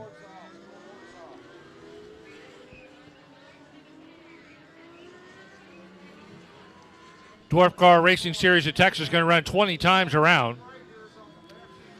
Dwarf Car Racing Series of Texas, the best show in Texas. Inside row 1 out of Temple, Keith Usher. Outside row 1, the 117T of Braden Becker. He's out of Taft, Texas. 88, Brandon Spreen. Inside row 2, 23H, Brendan Hicks next to him. Inside row 3 is Austin's James Pena and the 08 of Danielle Long from Gonzales. Row 4 inside, Brady Ricks from Moody. Dylan Budnick next to him in the 25 from Bernie. Fifth row back, Thomas Mock from Temple in the 44M. 72, Landon Cybery out of New Braunfels. Row 6, your points leader, 41T, Dustin Rude from Danbury, Texas. Next to him, 12T, Dylan Coyne from Bernie. 81T, Jerry Burford from Bryan. 2T, Jerry Book from Corpus. Next row back, 24, Colby Urbanovsky from Kingsville. Robert Carr from Leander in the 27.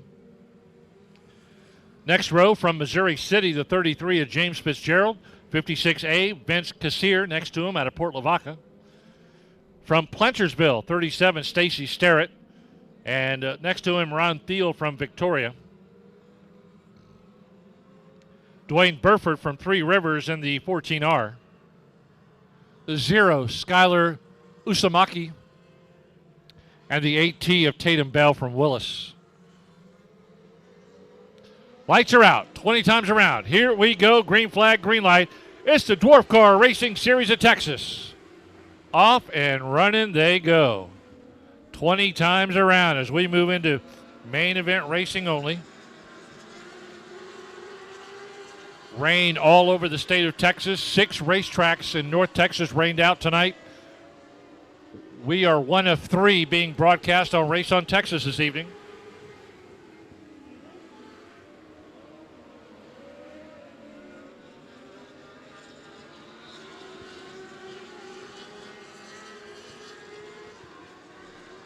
Braden Becker coming out of turn 4, 117T. He is your race leader. 88, Brandon Spreen settling up into second. Spreen always doing a great job no matter where he takes his dwarf car to. He does a great job, whether it's the South Texas Race Ranch, Texana, I-37 here at Cotton Bowl. Doing a great job, but right now he's chasing the 117 of Braden Becker. Getting way out in front of Spreen, opening up a huge 9-10 car length lead down the back straightaway. Nobody may have anything for him tonight. 12, Keith Leischer. Up into third. Got a slower car down the back straightaway. Everybody's going to the outside of him. Safely and surely. Everybody holding onto their spot. It's a shuffle up there in turn 3. A group of cars coming together. Everybody makes it through safely. Spreen still a distant second. Here comes the 41T finally making an appearance up front. Your points leader, Dustin Rude.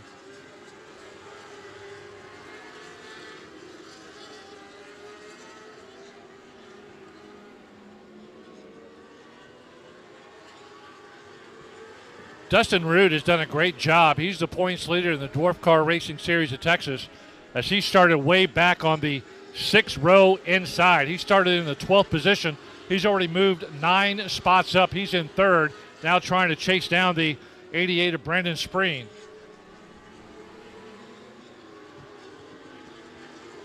Rude going to the inside. Spreen, he stays low, but Rude going even lower. Couldn't do it that time in turn 2. He'll sniff again in turn 3. Rude looks to the outside this time. Now crosses over to the inside, moves inside and along, right up next to Brandon Spreen. Down the front straightaway, into turn 1 and 2. Dustin Rude, your points leader. He moves up into second.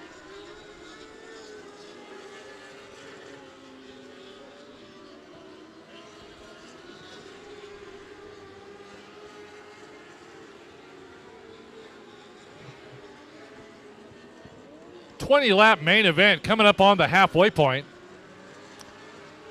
As the dwarf cars are just clicking off laps, the 117 of Braden Becker doing a great job out there right now with that solid lead. Oh, what a shock. What a shock. The top of turn 1 and 2. Got one too high up there on the groove, took him right up to the outside wall. Dwarf cars are in their main event right now. On deck, the IMCA Sport Mods. Be sure to join us in 2 weeks, June the 4th, as we will have our regular classes of cars. As I reach my hand inside the 50-50 barrel, going to pull out one winning ticket for $80. All right.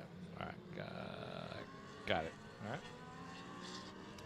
All right. Man, I hope you're feeling lucky out there because I just chose your winning ticket.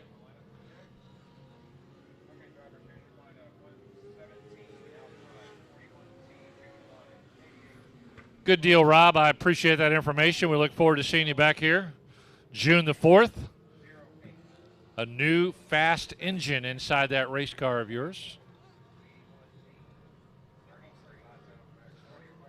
I bet you thought it was going to be cold up there in New York, but I think they have a heat wave coming up there. All right. Man, that 117 of Braden Becker doing a great job, but the last thing that Becker wanted to see right here in this race was a yellow flag, because now he's going to have the fast-moving and points leader Dustin Rude right behind him in the 41T. Brandon Spreen has been shuffling just a little bit, and he's not been running as strong and straight as normal. He's right there next to Dustin Rude. He's on the outside of that first row of double cars. The 117 sets the pace out there in front by himself, Braden Becker. But Becker's got to be worried now. Dustin Rude, strong in the heat race, moved from 12th to 3rd within 8 laps, and now he's knocking on the door for the lead. And just like that, it took less than a half lap to do it. But Braden Becker fighting back down the front straightaway. He says, no. I'm not going to make it that easy on you. Becker loses the lead, grabs the lead back coming out of turn 4. Yeah, we got a dogfight up there. Here comes Rude. On the inside, Becker went too high. He got pushed up on the outside of turn number 2. He lost ground, and that could do it. Becker's got a strong car, but he's trying to chase down Dustin Rude. And that could be a problem. Oh, turn 2, spin out right in the middle of the track. Get out of the way. Get out of the way. Oh, man, that could have been disastrous, but everybody was far enough back that nothing happened. Whee.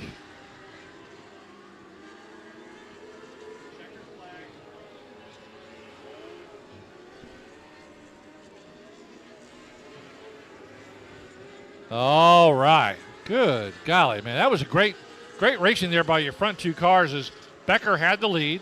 Rude took it coming out of turn 2.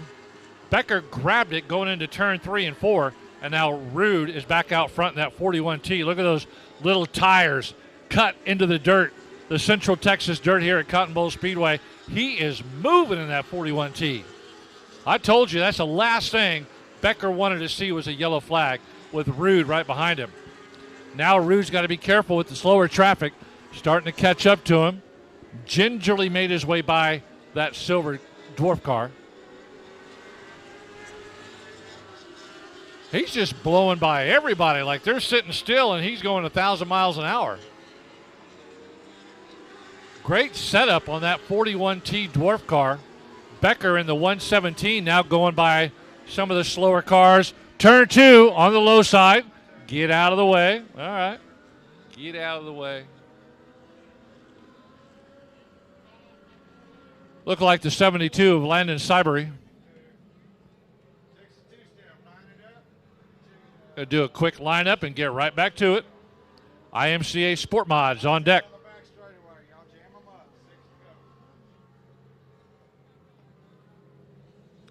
6 laps to go in this main event for the Dwarf Car Racing Series of Texas. Always good to have them up here.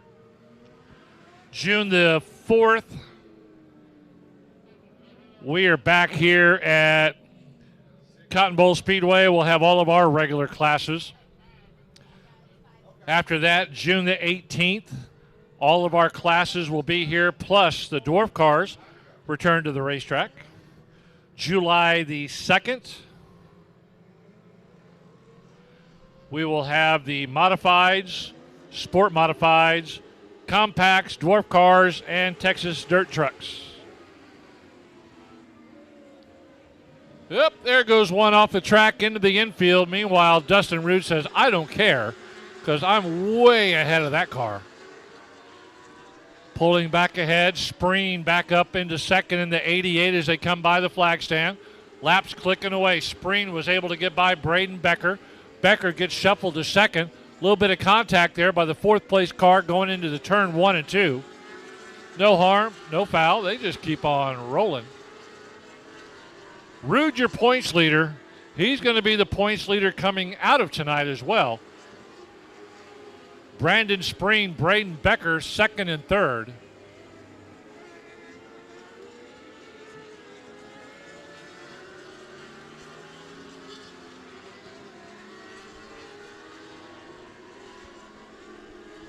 Two laps to go this time by the flag stand. Spreen trying to hold off Becker.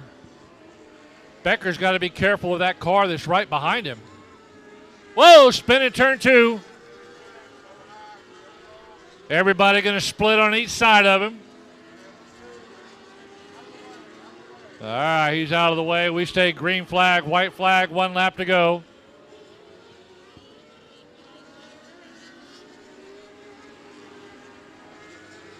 And this time by the flag stand, points leader and main event winner tonight, 41T, Dustin Rude.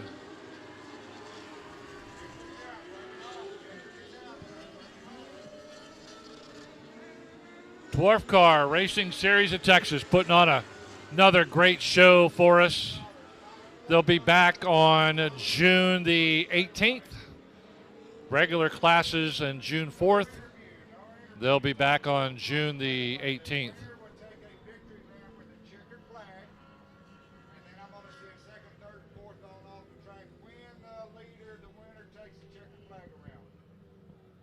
All right.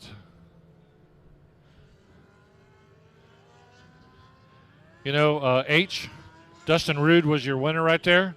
I got to tell you, Dustin was rude to the dwarf cars, man. He blew them away, without a doubt. He was the man on a mission tonight. Spreen finishes up in the top 3. Rude's going to come around, grab the checkered flag, make a victory lap. We're going to bypass the trackside interviews tonight because we want to keep this show going and avoid any issues that Mother Nature may bring tonight. Hopefully we're going to miss it. If anything happens, it's not going to be till tomorrow. But we want to keep on going as the IMCA Sport Mods are going to come out. Okay, let's do our 50-50 drawing real quick. 50-50 tickets. Take a look at your 50-50 tickets. If you have the last 4 numbers that I call, go down to the flag stand, and we will get you hooked up with $80. $80 tonight. All right, 50-50 tickets. Last 4 numbers, 4, 5, 8, 6. 4, 5, 8, 6 is your winner of $80. Head on down to the flag stand right now.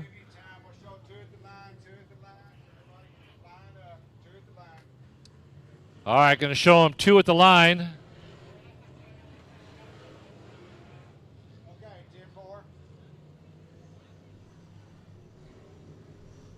IMCA Southern Sport Modifieds. Doug Ripple on the pole in the 8, Todd Roberts McAvoy in the 75. Second row, 23 inside, Joel Garcia. High 5, Joseph Ponton next to him. Inside row 3, heat race winner Robert Stewart in the 32. Next to him, 777 James Hanish.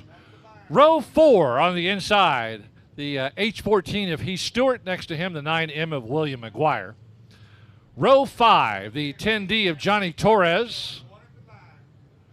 Next to him, the 11A of Mike Alford.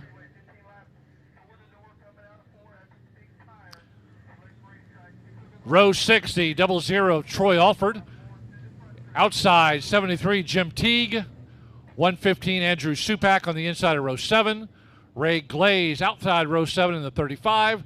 And the single car, 17E at the back Eric Sigelski. 15 times for the main event tonight.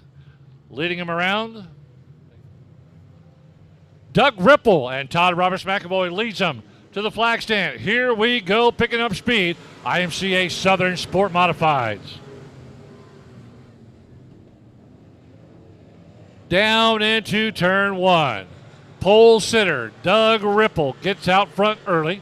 Todd Roberts McAvoy sitting next to him on row 1, lines up behind him in second as they come by first time. Watch out. Ripple goes to the inside. McAvoy goes to the outside. Here comes the 23 of Joel Garcia. Garcia shoots to the inside of Doug Ripple. Ripple shuts the door on him coming out of turn 2. Garcia could not make his way by down the front straightaway. Garcia fishing around turn 3 and 4. Sniffing in the inside. Can't do it. Falls back to 4th.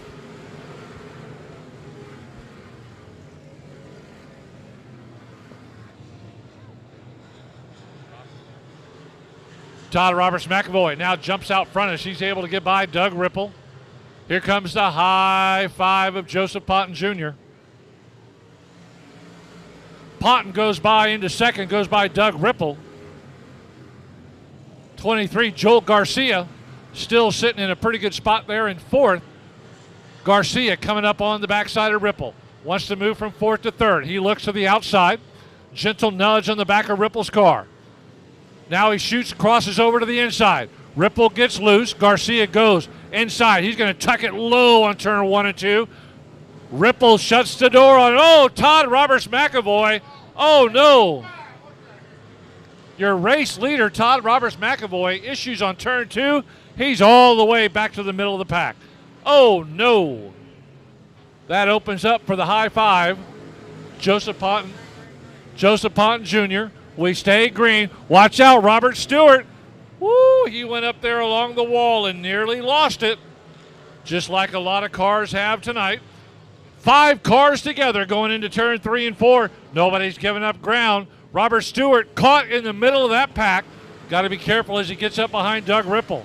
Look at that pack of cars going into 1 and 2.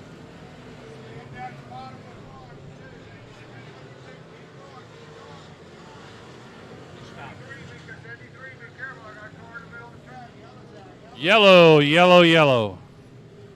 Oh, man, that is some fantastic racing. As Todd Roberts McAvoy, your race leader, I looked away for just a moment, and I just saw him drop from 1st to 8th. And then we have a pack of cars, including Robert Stewart, about group of 5 cars right there in the middle, all jockeying for spots. Nobody's giving up ground out there. This is a fantastic, fantastic IMCA Southern Sport Mod race.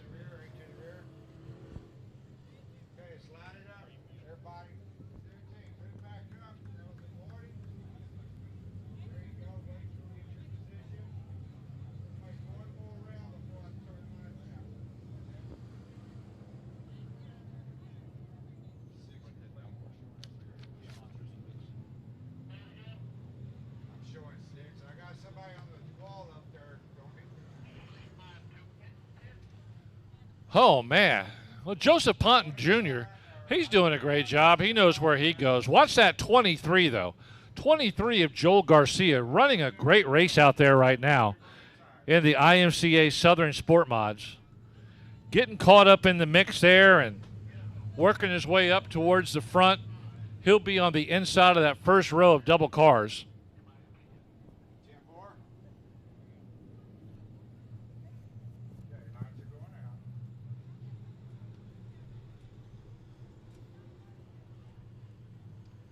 Lights are out. Ponton up front.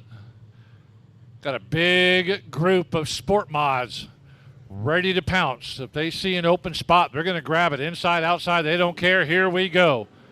Green, green, green on the restart. Ponton takes off. Drags the 10D of Johnny Torres with him. Haven't said much about Torres tonight in this main event, but now he's worked his way back up into the mix. Torres doing a great job. Slides up into 3rd. Coming out of turn 3, now trying to go by Garcia. into second coming out of turn 4. Oh, a great move by Johnny Torres coming out of turn 4 as he went right by Joe Garcia. Still got a group of 5 cars back there battling 3rd through 5th.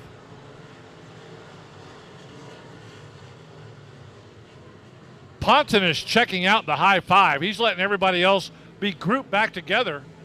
Torres doing a great job. Here comes Garcia one more time in the 23. Garcia on the middle groove. That's not going to let him catch Johnny Torres. Here comes Robert Stewart in the 32. Stewart lines up behind Torres. Once Torres gets in front of you, he's a tough hombre to catch up to. Garcia is finding that out. Stewart already knows it. Garcia goes up in the middle. Ponton checking out. Johnny Torres trying to hold on to a second place finish. Lots of laps to go. Joel Garcia 3rd. Robert Stewart 4th.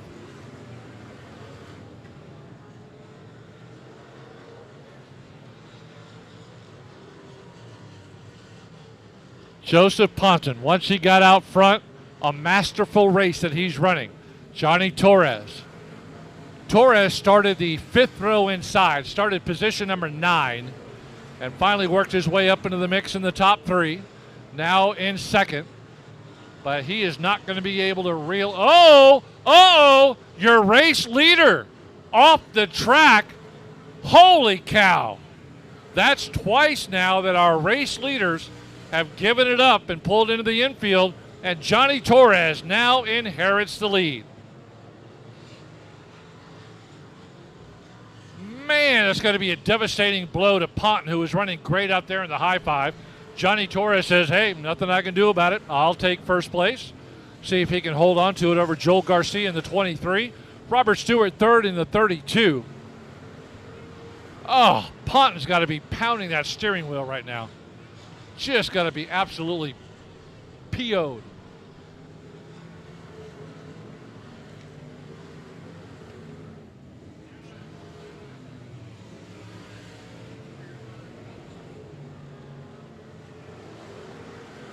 Man, oh man. Johnny Torres in the 10D.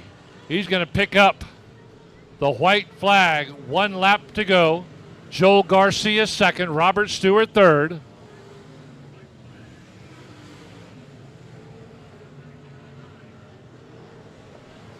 And the former race director at I-37 Speedway gives that up, wants to do more racing. He comes up here.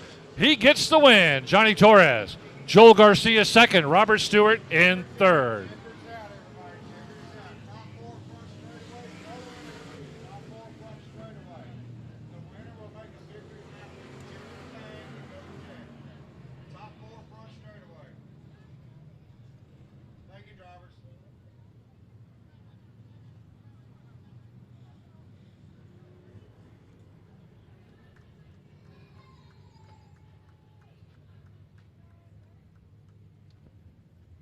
Well, you know, Johnny Torres in the 10D was driving a great race. Not sure he had anything to catch Joseph Ponton. If Ponton would have just stayed up to power and stayed out front like he had the entire race, I don't think Torres would have caught him. But when it comes to racing, you never know. The guy in front of you, he may break, he may get in an accident, he may get a flat tire. I'm not sure what happened to Ponton out there after running a great, strong race out there in the high 5. But Johnny Torres, all he can do is shrug and say, I got to take the win, man. And he does. That's many wins for Johnny. He drives a lot of different cars here in the state of Texas. And just another Southern Sport Mod win.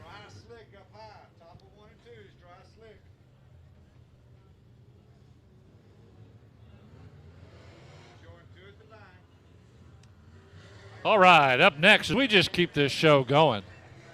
Magnum IMCA Modifieds, 48R Raymond McSpadden, 20T Troy Seidel next to him, 12D Matt DeWitt inside row 2, outside row 2 the 994B of Brenda Kirby, row 3 inside Chris Morris, row 3 outside 377 Don Banker, And the single car back there, 26, Wyatt Bohannon.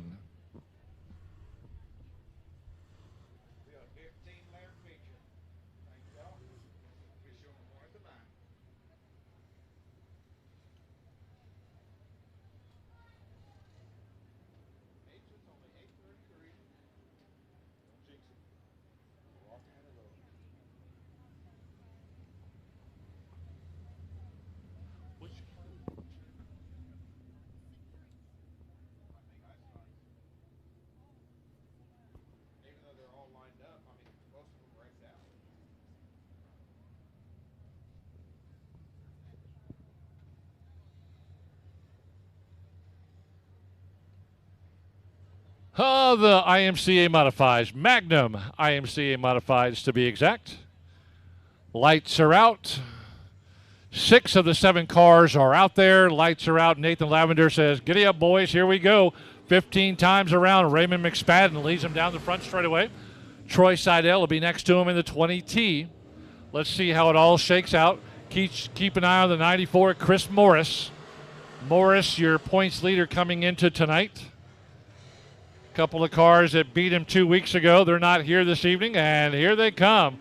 First time by 20, Troy Seidel with the lead.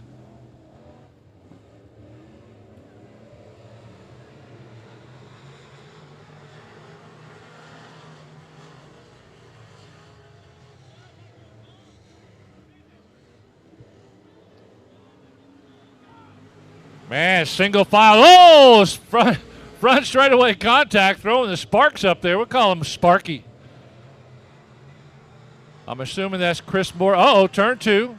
We're okay. Don Banker keeps it going, takes the agricultural route through the grass, gets back up on the track. Here comes Morris and McSpadden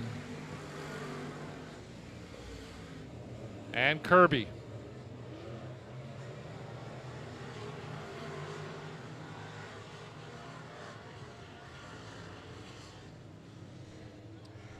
Long line of IMCA Modifieds. Morris doing a great job.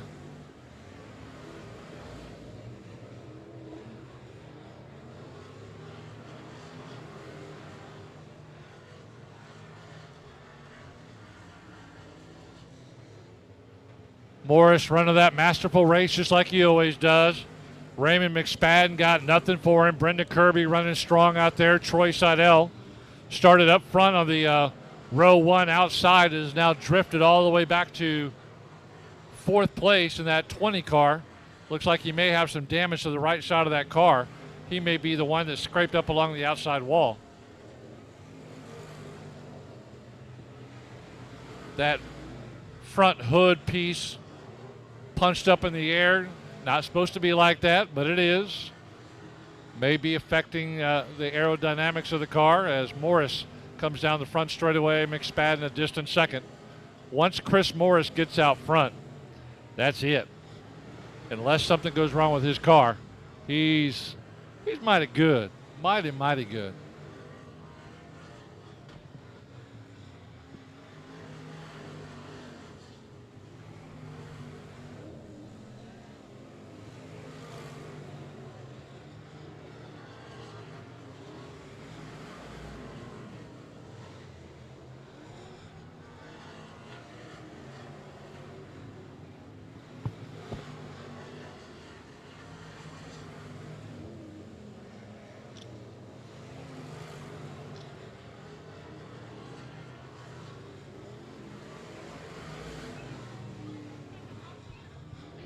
May have debris up in turn 1. Could be a muffler is a report we just got on the radio.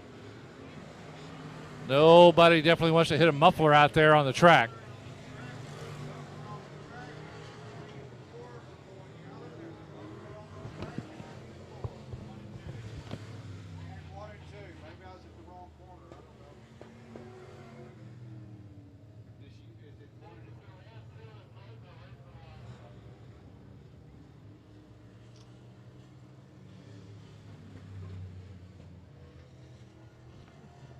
All right, we'll send those in the know up there and check to see what that is up there in the area.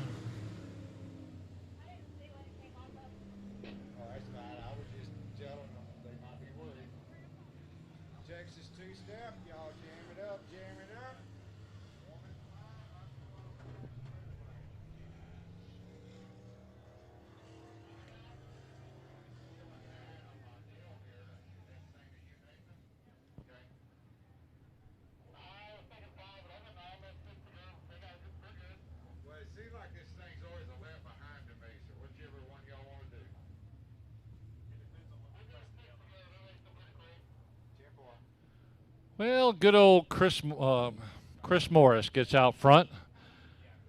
They'll bring the pack back to him, but I'm not sure that's going to matter, as Raymond McSpadden always runs strong in that 48R, but Morris sets the pace. Nobody was paying attention. They were all at the concession stand, and he was in the car. He took off. Good golly. He caught everybody off guard on that one. He went from having McSpadden right on his back bumper to a 5-car length lead. Just with that quick jump right there. That's a savvy driver, that guy.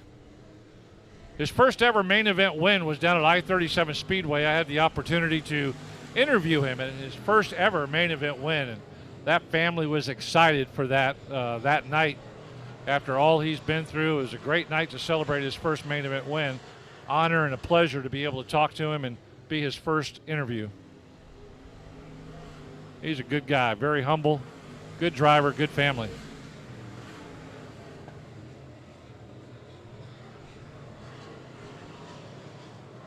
Checking out once again, McSpadden's got nothing for him in that 48R. It's just clear sailing for Morris.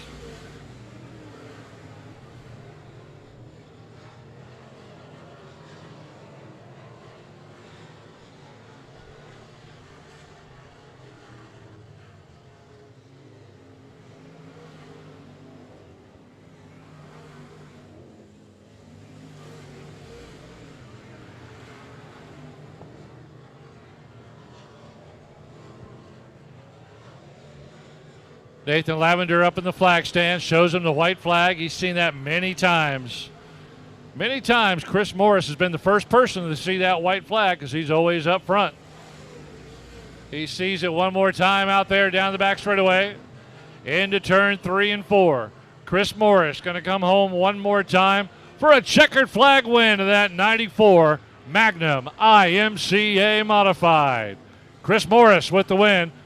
Raymond McSpadden finishing up in second.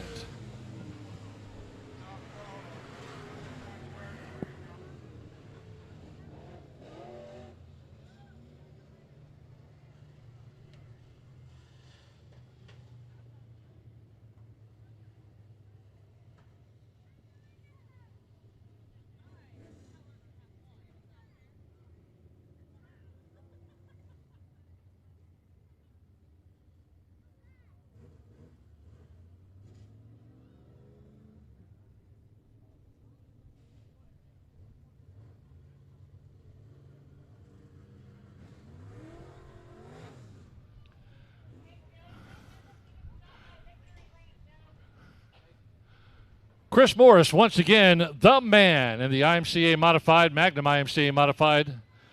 As he comes across one more time, he'll make that checkered flag victory lap, and then he'll head on down to Tech Pad and then Craig's Victory Lane for all the photos tonight. We're just keeping things going. Don't want to be interfered by Mother Nature. Next group of cars coming out, the iStocks are coming out.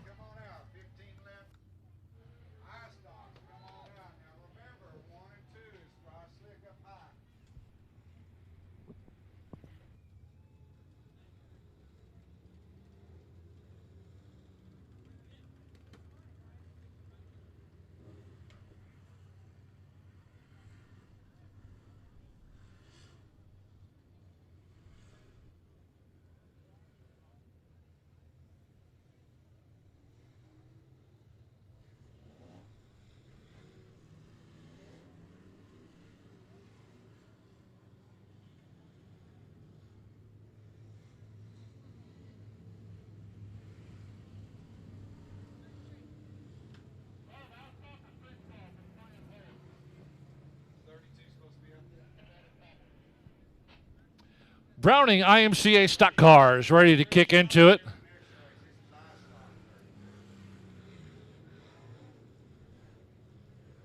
Stock cars 313 Austin Smith,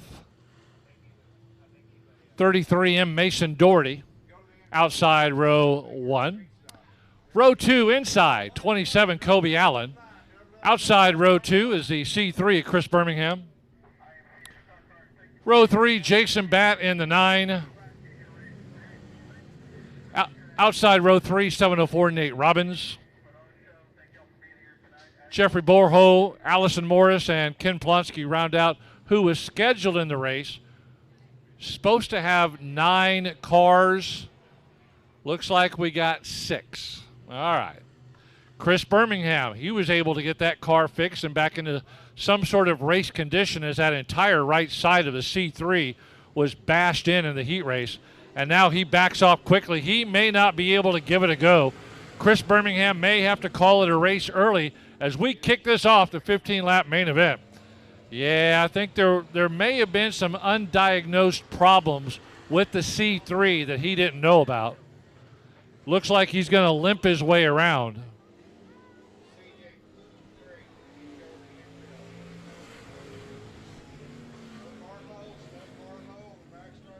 All right, they're telling your leaders that there's a slow car on the inside of the back straightaway. C3, Chris Birmingham, trying to give it a go after that severe damage in the heat race earlier tonight, but he has no power in that car. That is just like that 84-year-old lady looking for a parking spot at HEB. She's driving so slow. I see a parking spot, but she won't let me get to it. All right, Birmingham is off the track. Meanwhile, back to the lead, 313, Austin Smith. Mason Doherty trying to give him a chase down in 33M. Jeffrey Borho in the 69B moving up into third. 27, Kobe Allen in fourth. So we started with 6. Birmingham drops out, brings us to 5.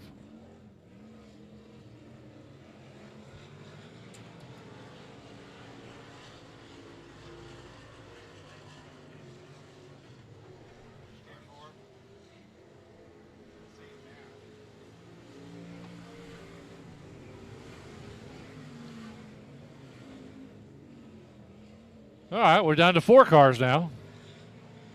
Cars are just disappearing in the central Texas sky. Austin Smith, though, he's still visible because he's right up front. Everybody can see him as he leads this race here at Cotton Bowl Speedway. The Browning iStocks. Mason Doherty started right next to him on the front row outside, and nothing has changed as they started 1-2, and they're running 1-2. Borho's moved up to third. Borho in the 69B.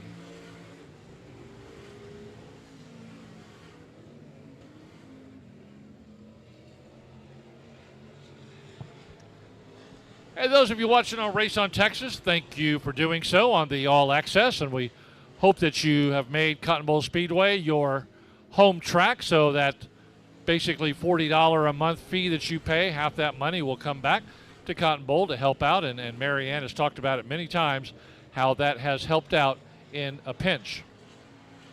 If you're here live tonight, thank you for being here live. It's a beautiful night out here as the cold front's getting ready to come in tomorrow. It's going to drop down from 105 to 85. I like it. And it can rain all it wants to after midnight tonight for the next 4 days. Right now, though, he's raining out front. That is the 313 of Austin Smith. Reigns supreme coming out of turn 4 as Mason Doherty has absolutely nothing for him tonight.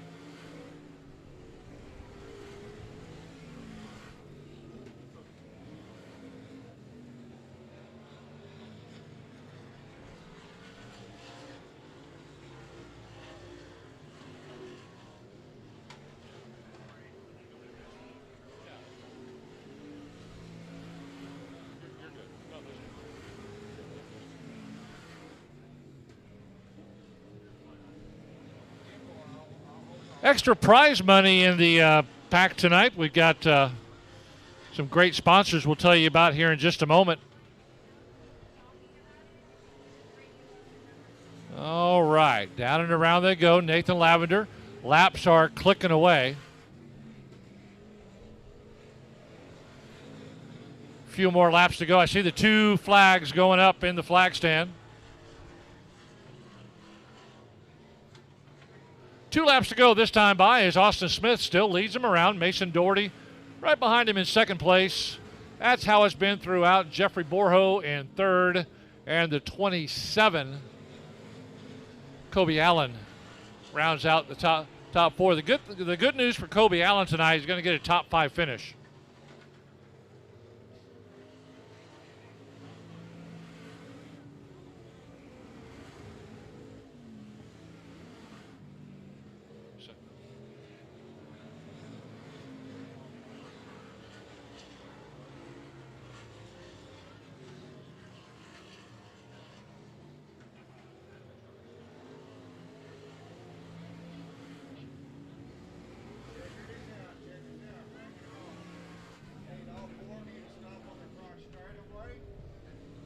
Checkered flag win. Austin Smith with the win. Mason Doherty finishing up in second.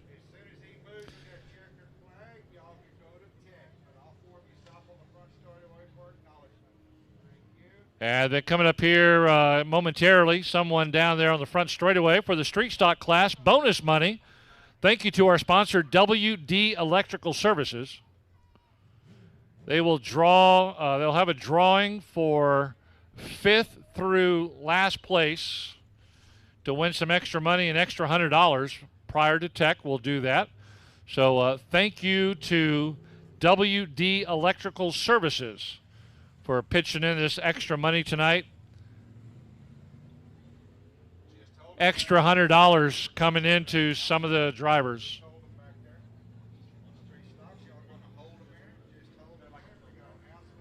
So there'll be like a kind of like a pill draw for the cars that finished 5th and back, and one of those cars is going to pick up $100 extra.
Okay, up next, the Advanced Auto Parts Street Stocks coming out on the track, and we've got that lineup thrown up there. Let's see who's in the cars tonight. The 05 of Daniel Gaudette on the pole next to him, 39, Chase Ellison. Second row inside, the 09 of Gerald Johnson. The 2 of Joe Garcia, outside row 2. Row 3 inside, 1, Dale Caswell. 87, Robert Danielson on the outside of 3. Row 4, it's going to be Darrell Rhodes in the 3D. Outside row 4, Dwayne Toyin in the 48. Row 5, the 5G of Garrick Franks. Next to him on the outside of row 5, the 20 of Darrell Cox. And back by himself, the 32 of Jim Swanson.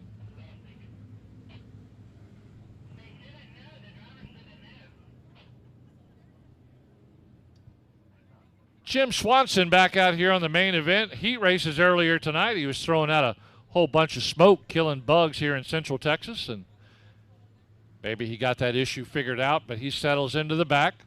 Gaudette, Ellison, Johnson, Garcia, Caswell, and Robert Danielson, your front 6. 15 times around. A main. Advanced Auto Parts Street Stocks off and running. Here we go.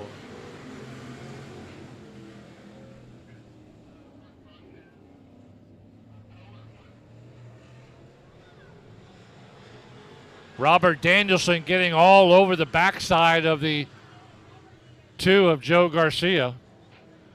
Made it through safely on turn 2. First complete lap. Everybody makes it through. Here comes Darrell Rhodes in the 3D.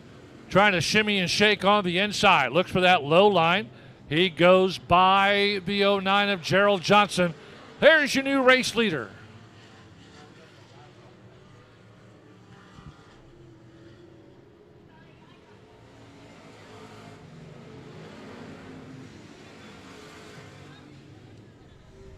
Darrell Rhodes trying to dominate this race right now as he jumps out front.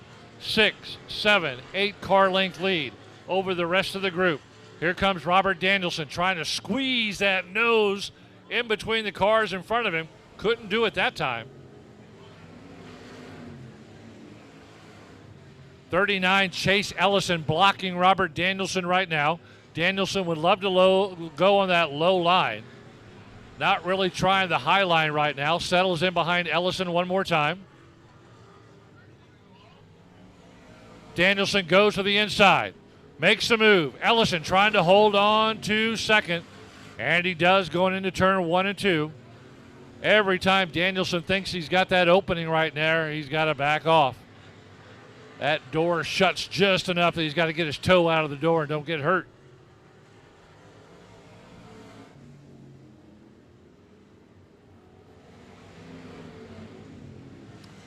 '09, Gerald Johnson still up there in the mix as well. He's running in 4th place right now. Johnson settling in behind Danielson, who's trying to get that nose back under Chase Ellison one more time.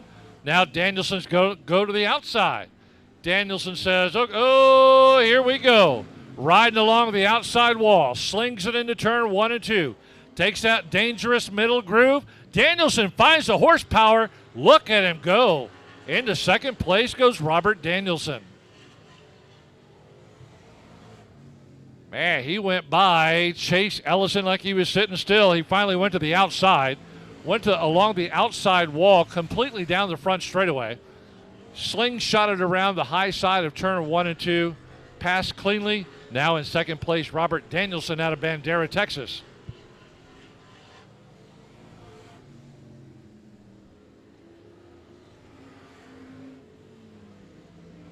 Hello to Bianca Danielson somewhere back there in the pit area.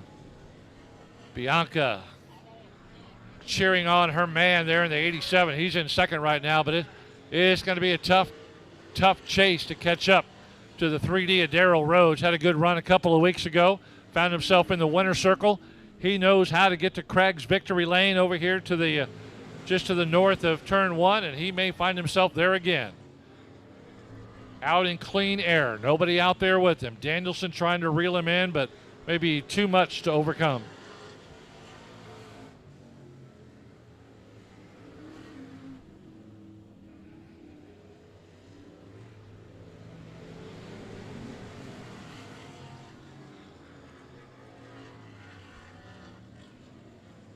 Right now, it looks like Rhodes isn't even at full power right now as he's seems to be just kind of coasting around. He knows he's got enough power to stay ahead of Robert Danielson.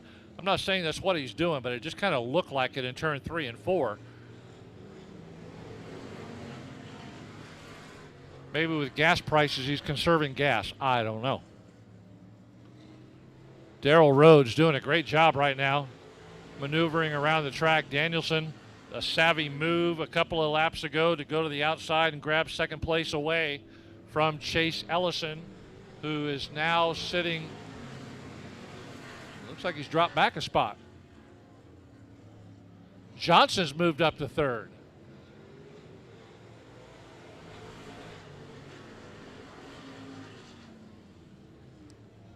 Nice, easy race. Darrell Rhodes, one of the great drivers here, one of many at Cotton Bowl Speedway, and doing a fantastic job. Danielson reeling him in a little bit each time around.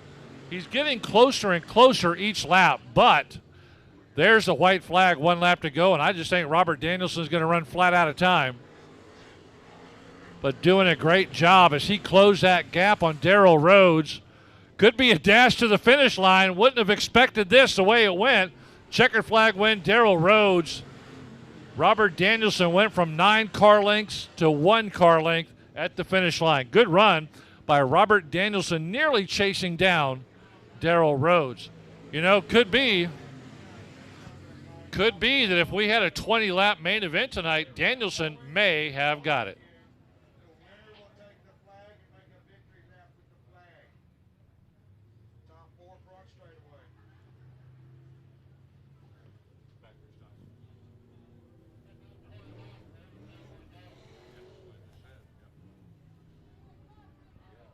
Yeah, I think our flag man, Nathan, just agreed with what I said, is if this was a 20-lap main event, 87 Danielson may have reeled him in. It just didn't look like Darrell Rhodes was on 100% power tonight. And for like the last 5 or 6 laps, Danielson was reeling him in slowly but surely, and he went from a 10-car length deficit all the way to finishing in second by just 1 car length.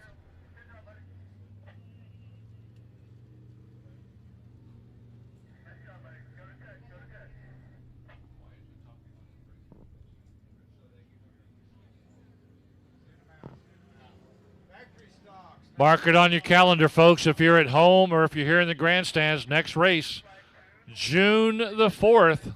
All of our regular classes that night only. No visiting series. And we'll be back at it again June the 4th. Coming up next, though, this is going to be a great field of factory stocks.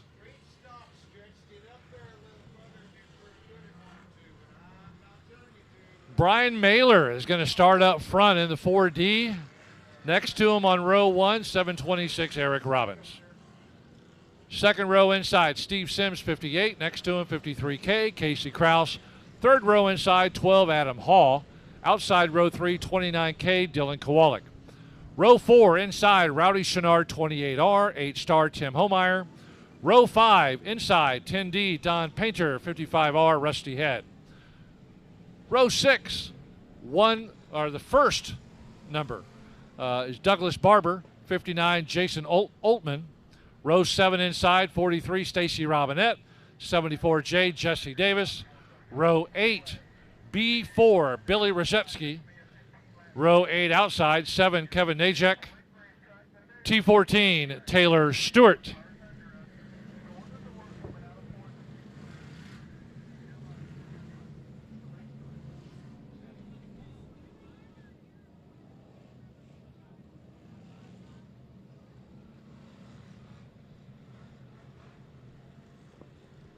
All right. Buckle yourself in for a great race. Hold on to your hats and purses. We're about to get wild here at Cotton Bowl Speedway as Brian Mailer leads these factory stocks to the flag stand.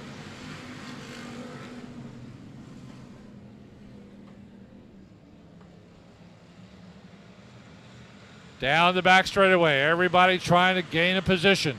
Here comes Steve Sims on the inside. Sims wasting little time. Second row inside is where he started. Now gets up behind Mailer, who leads the race. Sims shoots to the inside.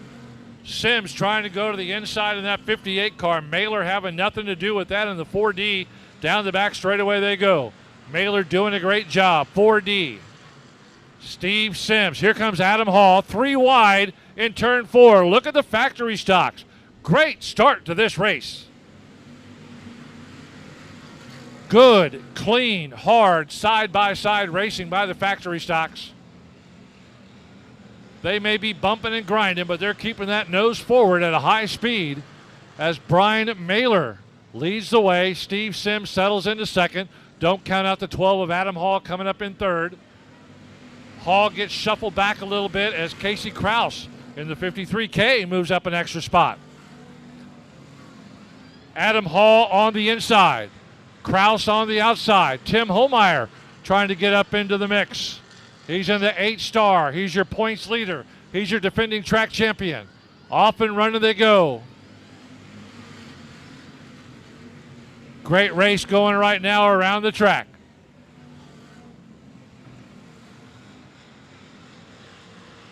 Steve Sims has worked his way up to the lead. Mailer had it early. He's going all the way back to 5th. We have an issue up there in turn 2, getting off the track. Steve Sims, Adam Hall, Levi Kraus, yellow, yellow, yellow. Turn 2. Bottom of turn 2.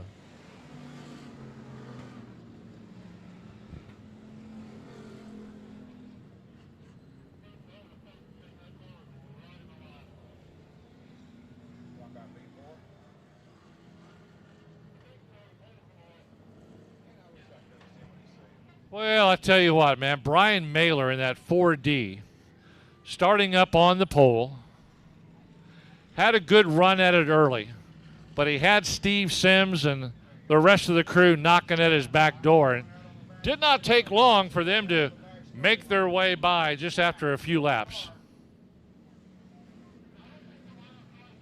Mailer still finds himself in the top 5, but he's got a bunch of good cars in front of him.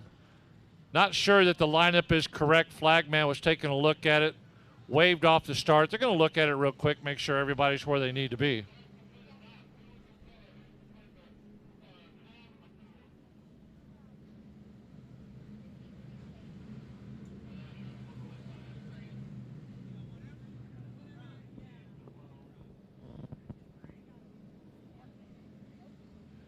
Tim Homeyer trying to become a player in this race as well. He had a really good heat race earlier tonight. Rusty Head in the 55, who was battling Homeyer in that heat race earlier tonight.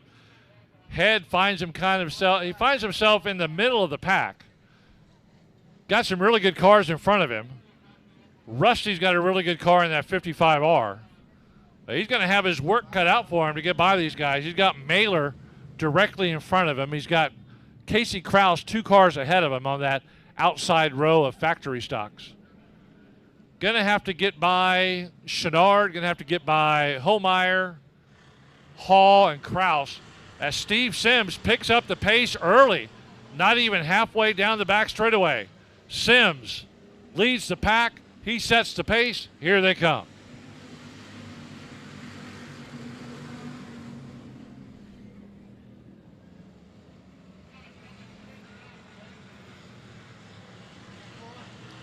Steve Sims running a good solid race, holding his line. Adam Hall looking around the inside. Does he have the power? Does he have the room? Casey Krause pushing right behind your leader. Krause goes too high up on turn 2. That's going to cost him a spot as Tim Homeyer goes by. What a shock. Homeyer passing somebody coming out of turn 2. Now goes to the inside of Adam Hall. Homeyer. Power, power, power down the front straightaway. Went by 2 cars coming out of turn 2 and down the back. Now Homeyer is going to try to set himself up to pass Adam Hall. Hall is going to go to the outside of Steve Sims. Yellow, yellow, yellow.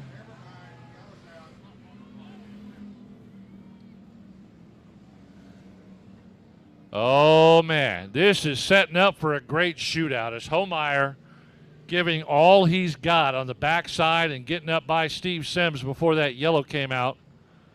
Homeyer doing a great job racing Adam Hall in the 12.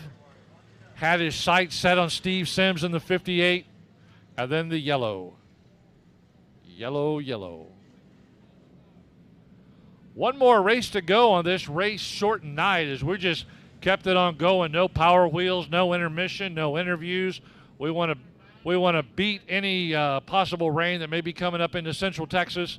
Design Welding Sport Compacts are on deck, and that'll wrap up the night.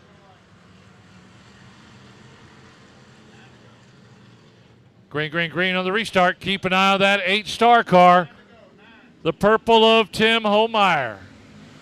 He's trapped on the outside. Can he make the outside move? Adam Hall goes to the inside of Sims. Homeyer looking for that ground on the outside. Homeyer still caught along the outside wall. Adam Hall has the inside. We're going 3 wide in turn 4. Sims shutting the door on Homeyer. Homeyer looking for that extra horsepower. Door to door. Whoa, watch out. Contact. Couple of 3, 4 cars up there in turn 2. That's the second time that Tim Homeyer was getting ready to grab the lead and the yellow flag came out. Oh, man, Tim Homeyer.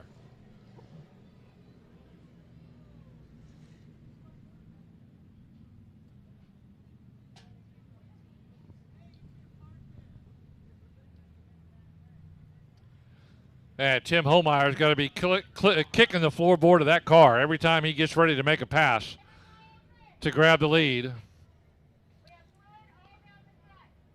Got fluid all the way down the front straightaway. All the drivers are okay, but we've got fluid down the front straightaway.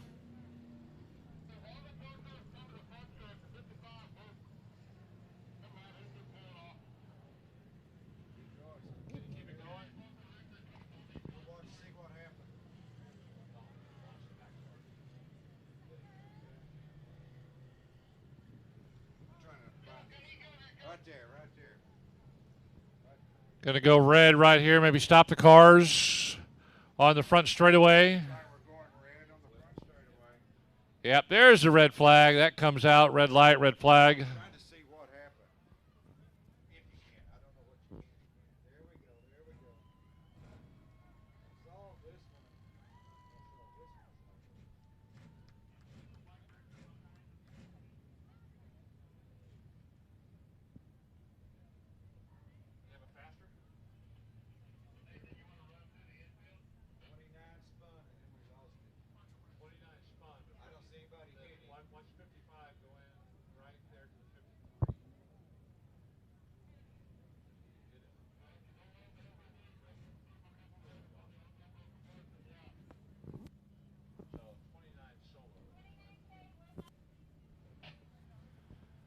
It looks like Dylan Koala got pretty loose up there in turn one. We were watching the replay on Race on Texas.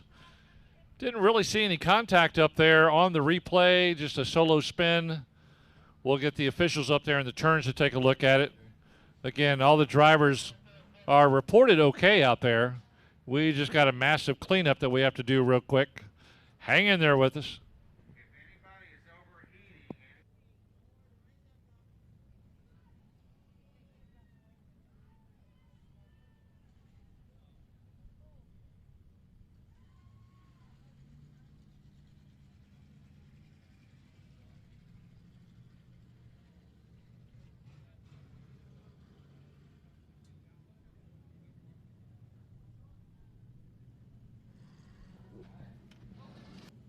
Well, we were worried about cars overheating. We told them if they needed to move around, they could.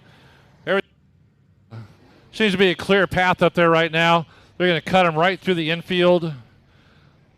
And just kind of let them go around in circles so they don't overheat while we get that mess cleaned up there in turn 1 and 2. Well, poor Tim Holmeyer in that 8-star car. Every time he's had a chance to get by your race leader, Steve Sims, the door's been shut by that yellow flag and yellow light that came out. Still plenty of laps to go, though, as he'll have a chance on the restart. Set himself up for an inside pass or an outside pass. Holmeyer, he'll look for that opening, and he'll take it. It doesn't matter, inside or outside. Steve Sims, 58. Tim Holmeyer, 8-star. Adam Hall, 12. Rowdy Chenard, 28. Casey Kraus running a good race in that black and blue 53K. Good to see Casey up here doing a great job. We'll keep running them through the infield until they get that cleaned up there in turn 1 and 2. Thank you again for those of you that are here in the grandstands tonight. Running a little bit of a shortened race schedule tonight. No intermission. No interviews, no power wheels. We just want to keep it going. Nice and comfortable out here weather-wise. And look for the temperatures to drop Sunday, Monday, and Tuesday by about 15 to 20 degrees where they've been recently. And maybe, just maybe, we'll get some rain for our front yards and backyards. Mark your calendar again. June 4th is when we're coming back out here. It'll be all of our regular classes of cars here at Cotton Bowl Speedway. No visiting classes that night, just all of our regular cars. Gates open at 5, racing starts at 7 o'clock.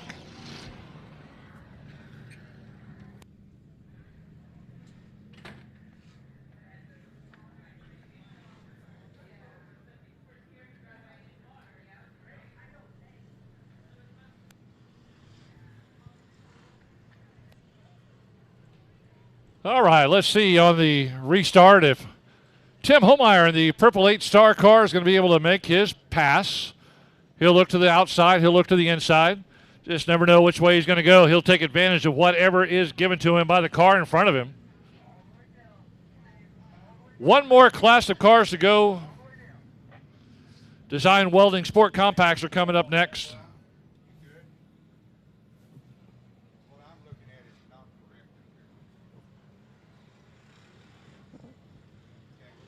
Kevin Najek out there on the track did a lot of work on his car. Started the race in that black gold 7.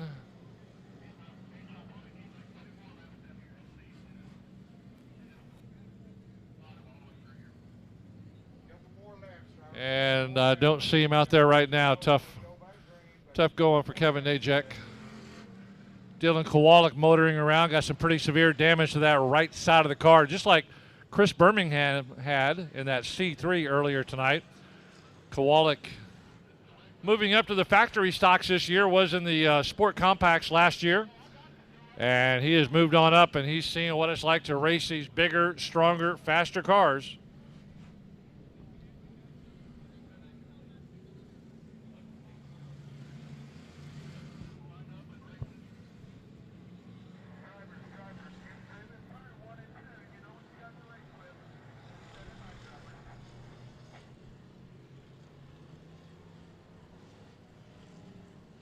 Lineup looks like it's good.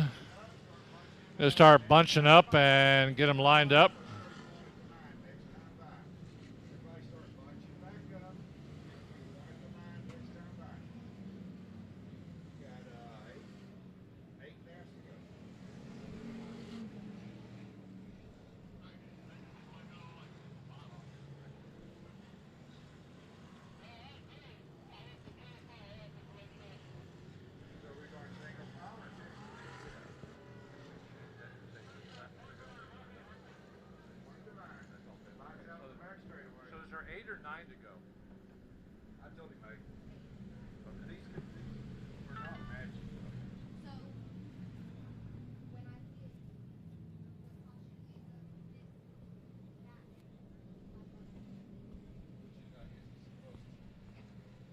Okay, it looks like 8 laps to go in this factory stock main event. Design Welding Sport Compacts on deck, picking up speed. Steve Sims wasting little time. Taking off down the back straightaway, trying to surprise these guys behind him. That's going to be hard to do for these veteran drivers. Tim Homeyer in the 8-star. Adam Hall in the 12. Trying to chase him down. Hall goes a little high up there in turn 2. Nearly gathered up the cars behind him. Now Tim Homeyer has the lead. Now looking for an open spot. Will it be high? Will it be low? Adam Hall, Rowdy Chenard running 3 and 4. Casey Kraus running in 5th. Kraus going to the inside of Chenard, stays there. Watch Adam Hall. Hall going to the inside of Homeyer. Oh, yellow, yellow, yellow.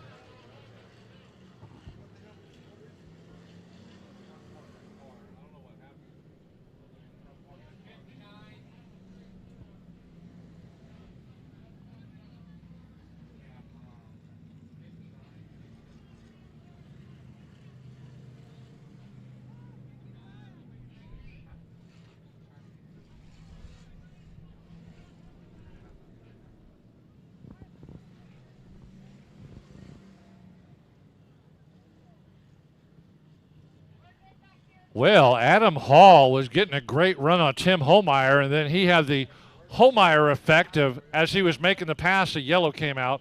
That'll throw him back 1 spot. Man, this is setting up to be a fantastic finish. Lights are going to go on the back straightaway. Let's see if the 58 of Steve Sims can catch him off guard. He tried last time, but these drivers behind him are too good. They're paying attention because Sims can start anywhere he wants. Homeyer knows it, and he is definitely paying attention all the way down.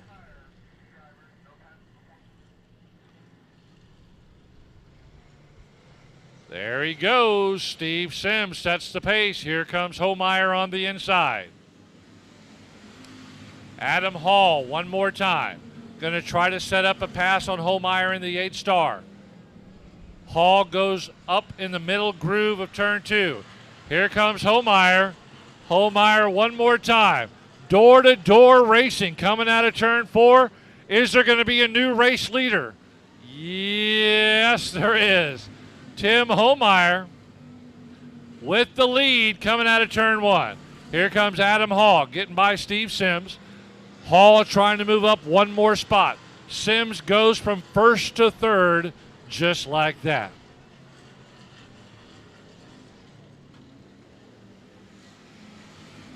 Sims is still battling, though, in third place, but staying right there with Adam Hall. Backs off now, nose to tail on Hall. Sims looks to the outside. Rowdy Chenard a solid 4th in the 28. Casey Kraus 5th in the 53K. 5 to go that time by. 5 to go.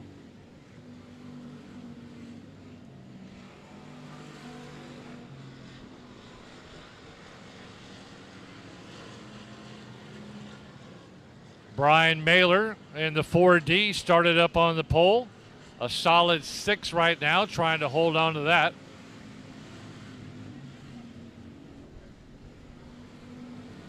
But he's the master of the moves out here at Cotton Bowl Speedway. Tim Holmeyer in the 8-star with the brilliant move and able to get by Steve Sims. And it was all over but the checkered flag right now as Holmeyer, your points leader, going to come across here in just a couple of laps. More than likely with the win. 2 times to go, this time by the flag stand. 2 to go.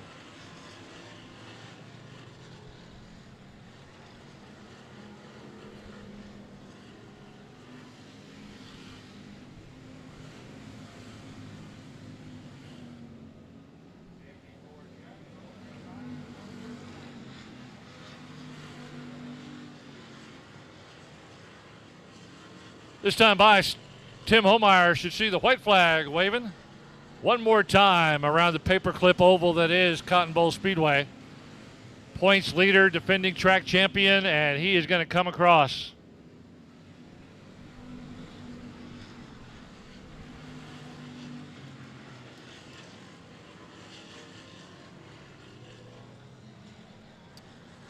Checkered flag win, 8-star, Mr. Purple, Tim Holmeyer. Adam Hall in second. Steve Sims third. Rowdy Chenard fourth. Casey Kraus finishing up in fifth.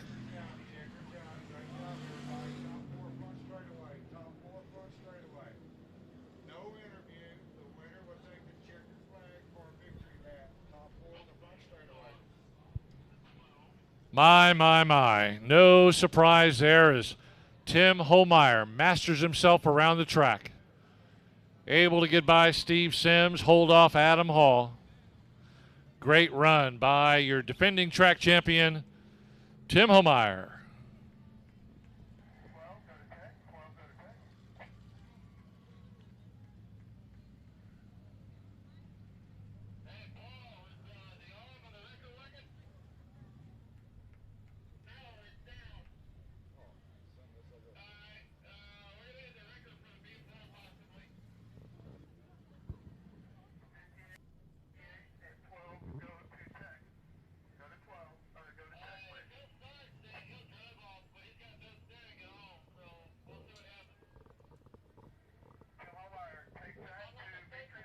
Well, there he is. Another checkered flag victory lap for Tim Holmeyer.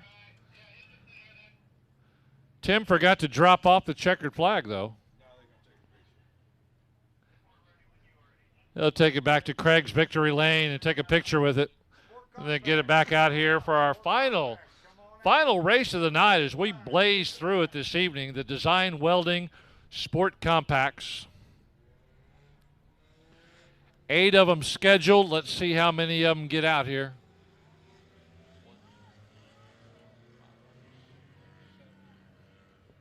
I see 7 of them. Oh, here comes number 8. Take a look at the starting lineup. 12.5, John DeWitt On the pole next to him, outside row 153, Preston Hesselmeyer. Inside row 2, the 13 of Dashnall. Outside row 2, Bo Bollinger. Inside row 3, 00, Cody Crabb. Outside row 3, the 03 of Julie Crabb. Inside row 4, 33K, Kayla Pouncey. And outside row 4, the 3S of Sandy Schaffner.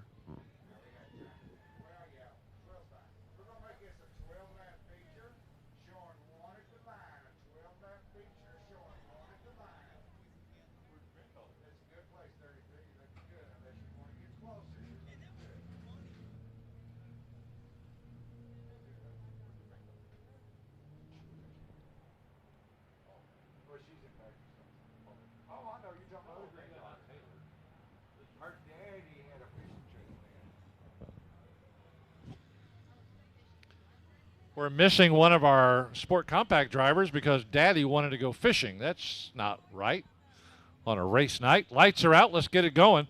Final main event of the night, DeWitt and Hesselmeyer on the front row. Here come the Design Welding Sport Compacts rushing at you. 12-lap main event.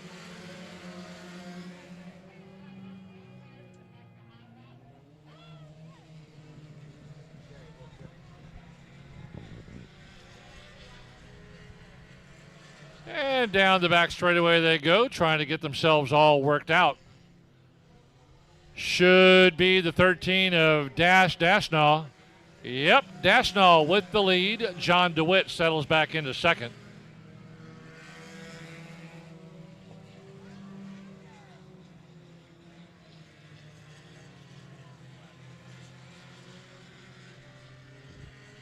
Dashnall with the lead. Looks like the 42 of Bo Bollinger has some plastic wear hanging off the right front side of his car, but it looks like it's secure enough it's not coming off.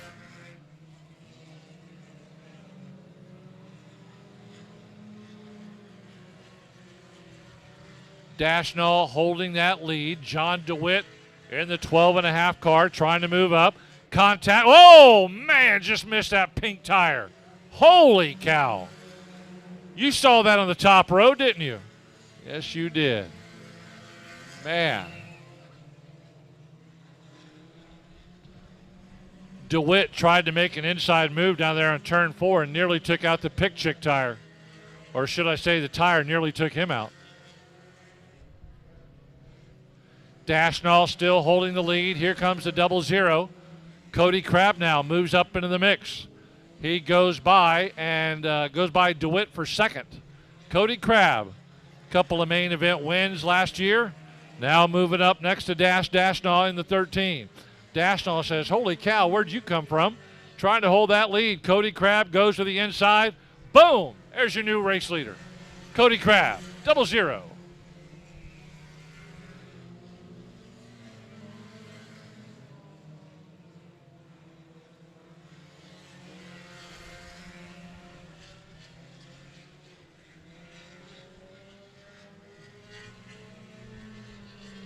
Cody Crabb running an excellent race as he chased down, slowly but surely, Dashnall all the way around the track. Got by DeWitt first for second. Then he chased down Dashnall for first, made the pass. That could pretty much be all over. As Cody Crabb proved himself last year, pretty good Sport Compact driver. He got a main event win, but was disqualified because of weight. Then he came back the next race in perfect shape. He won it and was legal. And from there on out, he's been a solid competitor in that 00 Sport Compact.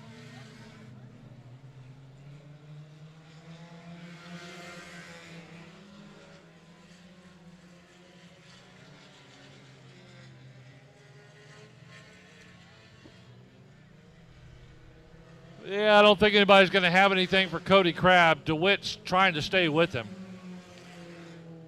But once he got past everybody, I think that's all she wrote. Dashnall all the way back to third now after leading this race early. DeWitt's moved up to second. Laps clicking away in our final main event of the night.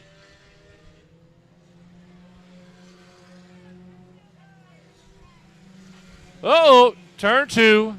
Think we may have an issue.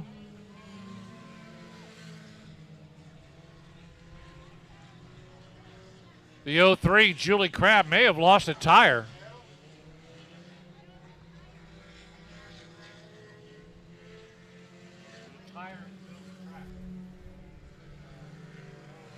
That white tire right there.